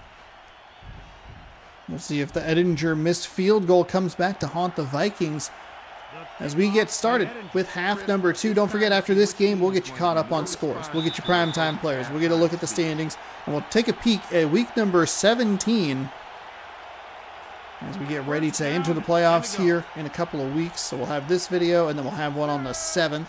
That'll wrap up the regular season. The 14th, 21st, and 28th of November will be your playoff A 6-yard pass by Manning. your playoff videos. Wild card is all one round. Divisional round, or wild card round is all one video. Divisional round is all one video. And then we'll have both championship games, the Super Bowl, and perhaps Quarterback drops back. the Sam the Madison made Pro 15 Bowl. interceptions his first 2 seasons as a But we'll starter, see. which We'll has see. solidified 3rd him down among the and league's 3. best. Usually I throw the Pro Bowl in there just to round it out so it's an even 4, but Manning, quick drop. oh, that's a nice play by the Vikings defense. It's a throw behind the line, which I don't love. And it looked like Manning had to make like a weird 270-degree turn there to get the ball out of his hand. Minnesota again with a nice stop right before the line to gain. Forces a 4th and 1. It's a booming kick. I mean, their punter is good. Tackled by Timmerman. Good. Boom, he got all of that Good. one, and it hung in the His air name's not for even a Campbell. 1st down and 10 from the 39. Minnesota with its first possession of the second half. The quarterback looks to pass. Gus Frerotte misses just about everybody, though. I think he had what he was looking for.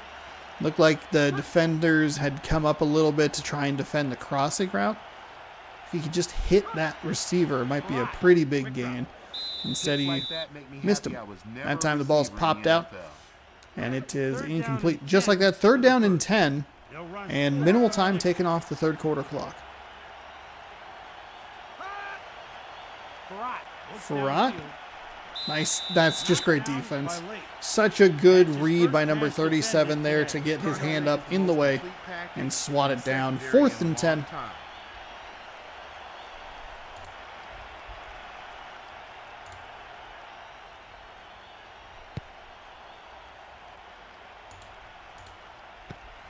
I was hoping that gunhead video would do well.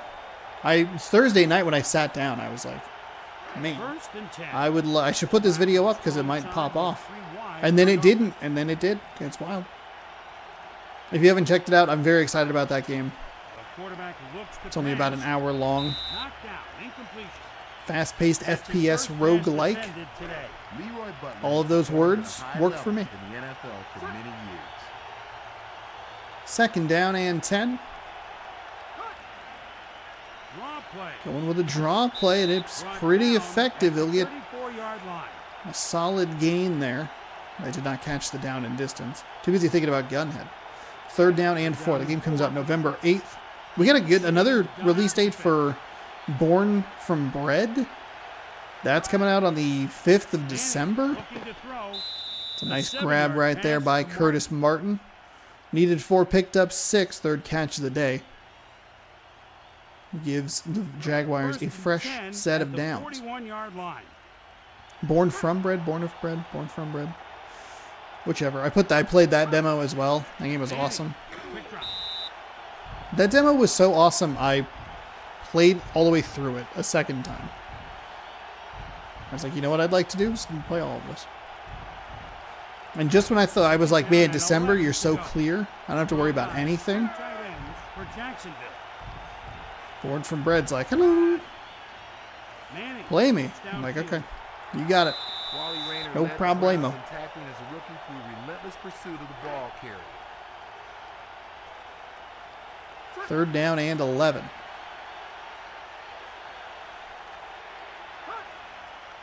Quarterback drops back. Manning fires the ball over the middle. Looks like it's going to Curtis Martin again.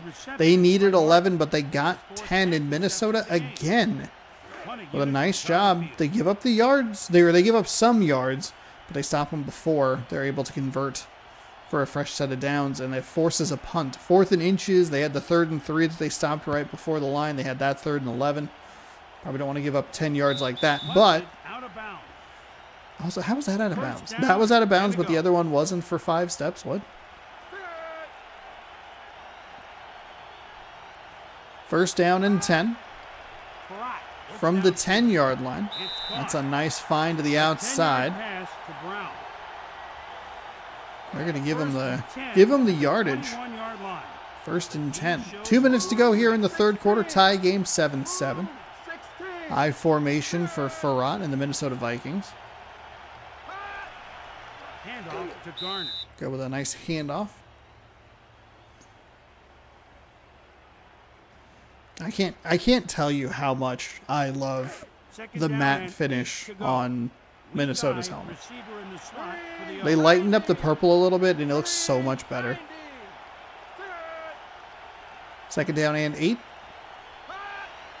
Quarterback drops back. Oh, a good read on the defensive side there. Jamal That's his Brooks first pass with a defended pass today. defense. Quarterback has Sets to up third down and not 8. throw into double coverage.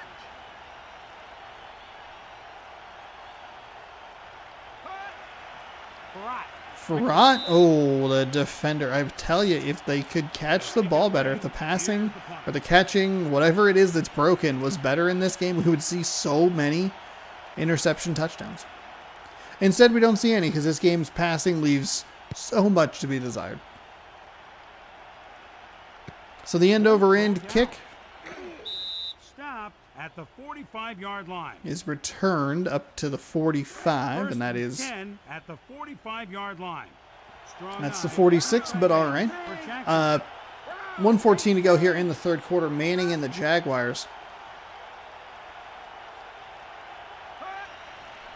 Manning looking to throw. How is that not intercepted? Such good timing. The rare time we actually see good timing. Inside the number. And they still can't really hit anything deep. That middle section is still where they're getting most of their yards. They've gotten a little bit more on the short side of the field, but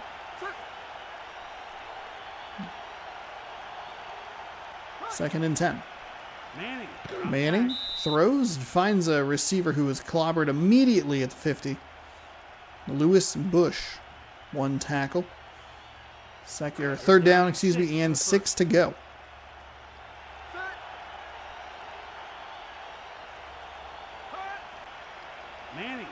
Manning throws. It's a nice find. A good throw, good strong throw to the outside.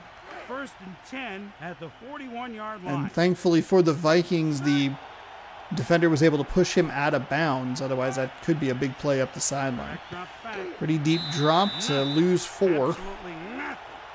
That's his 5th tackle today.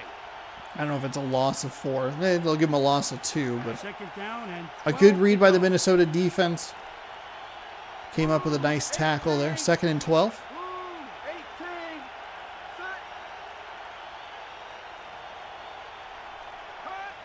here's the handoff. Second and 12 run.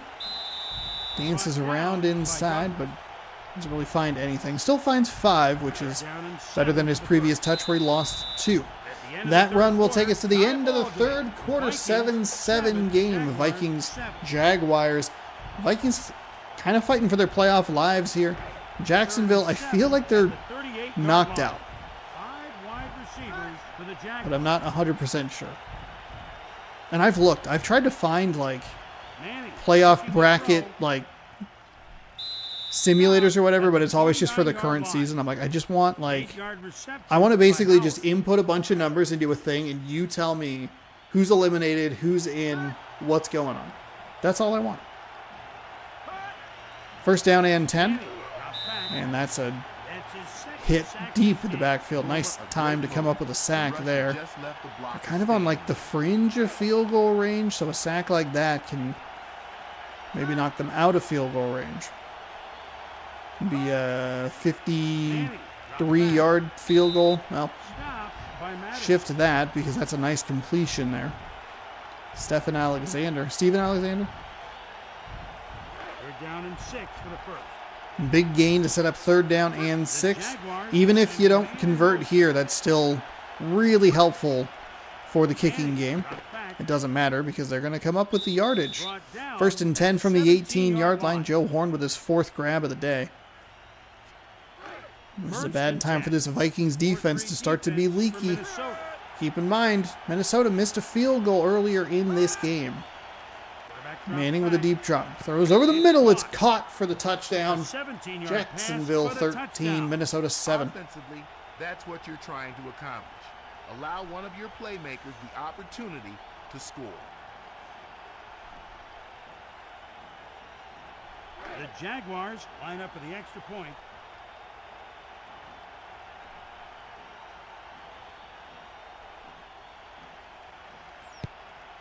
Point after touchdown is up and good. 3:41 to go here. High and to the left. Minnesota might be able to sneak into the playoffs even with a loss today.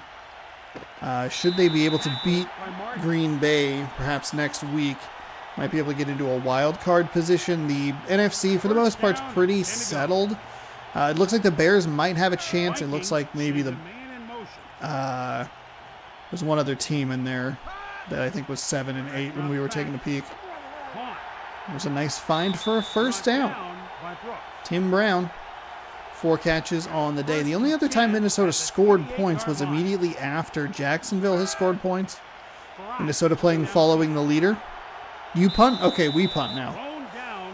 Okay, you scored a touchdown? All right, we scored the touchdown. That's what we got. Like, what? Are you a child? What's happening? Gus Frerotte is going to take the sack. Why do they run that play like that? It's a monster loss. 3rd and 21. This game is not made well enough for you to do that game. Gus Frerotte finds a throw that is short and batted down by the Jacksonville defender. Matt Turk coming out onto the field for yet another punt as this Minnesota Vikings team really starts running out of time. From the 30 up near the 45, excuse me, and it'll get past that to the 46-yard line. First and 10. About half of this second quarter to go. Going with a draw play. Managed to make the line that had broken through miss, but linebacker read that pretty well. Hugh Douglas, 3 tackles on the day. Drops him for a loss of 1. Obviously not out of this game completely, but Minnesota's going to need a defensive stand here. They don't have a lot of wiggle room before they start to get into the field goal range. So a loss of 1's pretty big for Minnesota's defense on that play. We should be taken down to the 2-minute warning here. Should be. And we are. So good clock management there by Jacksonville. Minnesota holds on to a timeout. Rushes just to the left have been effective. Not really much of anything else. The stats feel like they might be broken. I don't know. Wouldn't be surprised because this game seems like it's held together by duct tape and hot glue. That's where you'd want to take a timeout if you're Minnesota. Give yourself as much time as possible. 3rd down and 11.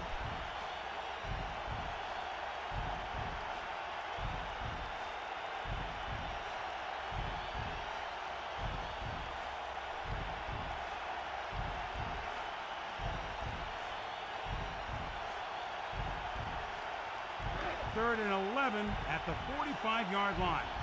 D will rush 4 from the dime. Manning looking to throw. Peyton Manning throws it. It's off the hands and incomplete. That'll bail Minnesota out with their kind of poor clock management and save them a timeout. Should they have just run it on a 3rd down? So here we go. Minnesota's going to get the ball back. 3 timeouts and 1 minute and 10 seconds or so on the clock. Ooh, almost exactly. I was almost exactly right. That seemed like a very long 1:11, but whatever. 1st and 10 at the 19-yard line. 80 yards for the Vikings to drive to try and tie this game. Farrat throws his intended target. I'm a little surprised he missed that throw. He had exactly who he was looking for.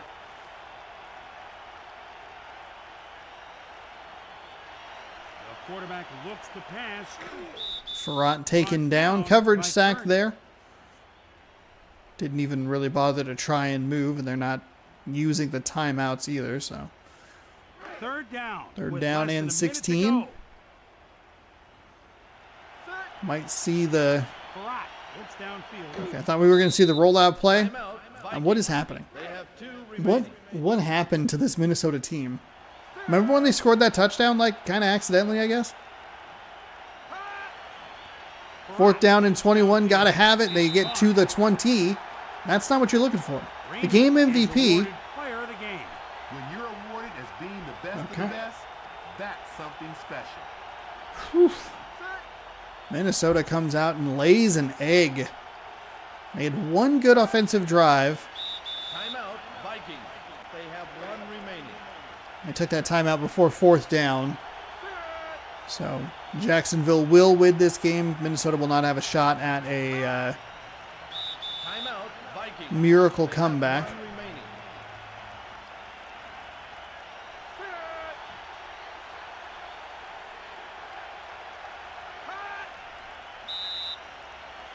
And that will do it. Peyton Manning, 4th year out of Tennessee. 14-7. Big win for Jacksonville.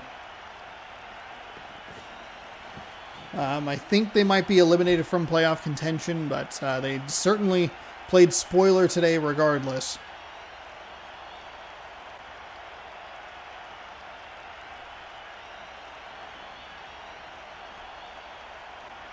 Quarterback is taking knee.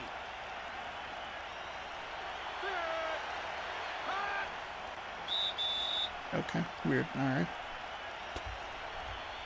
There's the ball game. 14-7 your final. We'll simulate that last game and let's get you all caught up on everything going on around the league. Kind of an anticlimactic way to finish, but that's sometimes, hey, that's just how it goes. A couple of times it just like the rollouts have been really bad. They've been weirdly implemented and just like bad. Okay, here we go. Go up to the top here. We saw the Patriots just absolutely manhandle the Dolphins 13-0, especially defensively. The defense has really stood out in this game. It's kind of giving the Dolphins maybe not enough credit. Their defense was superb. Their offense was one of the worst things we've ever seen. 49ers get blanked 17-0 by the Eagles. Raiders fall to the Titans 3-0. 7-3, excuse me. Bills beat the Falcons 20-10. Bears all over Washington 34-21. Ravens beat the Bengals 17-10. Packers just crush Cleveland 31-0. Steelers beat the Lions 6-3. That is like their 7th or 8th win in a row. They are, or maybe I think it was 6. They are coming in hot. The Steelers are. Buccaneers over the Saints by a touchdown 17-10. Panthers beat the Rams 6-0. Chargers over the Chiefs 28-17. The Giants beat the Seahawks 31-16. It's a big loss for the Seahawks, who got what they needed from the Chiefs to fall. They get the Raiders. The Raiders, I believe, they lost as well. Yeah, and then they couldn't hold up their end of the bargain in New York. 31-16 your final there. Cardinals over the Cowboys 17-3. Jaguars play spoiler to the Vikings 14-7. And the Colts beat the Jets 20-10. Primetime players, Steve McNair for the Kansas City Chiefs, 273 yards through the air and 2 passing touchdowns. Glenn Cardez, 1 interception return for a touchdown, 2 interceptions himself, 4 tackles, 1 pass defensed for the Chargers. Jose Cortez, 2 field goals, 2 extra points for the Buffalo Bills. On the NFC side of things, Aaron Brooks was 300 yards. It was like they were trying to get him that number. 4 touchdowns on the day for the Packers. Warren Sapp, 5 tackles, 4 sacks. And John Hilbert, 2 field goals, 4 extra points for the Chicago Bears. Those are your prime time players. Standings in the NFC look like this. The Rams have the 1 spot at the moment. They are on a 2-game losing streak. We'll have to take a look and see who they face in week number 17.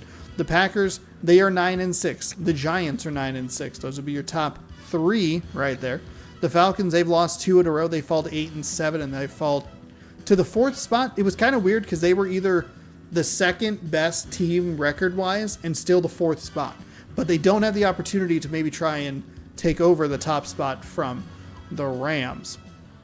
Buccaneers, Cowboys still in it here in the NFC, and that will round out your top 6 teams. 6 teams, Bears, Vikings, Eagles, and Washington kind of hanging around in there. See what they can make of that. The NFC East looks like this. The Giants are on top. I don't know that we've seen the Giants in the playoffs yet.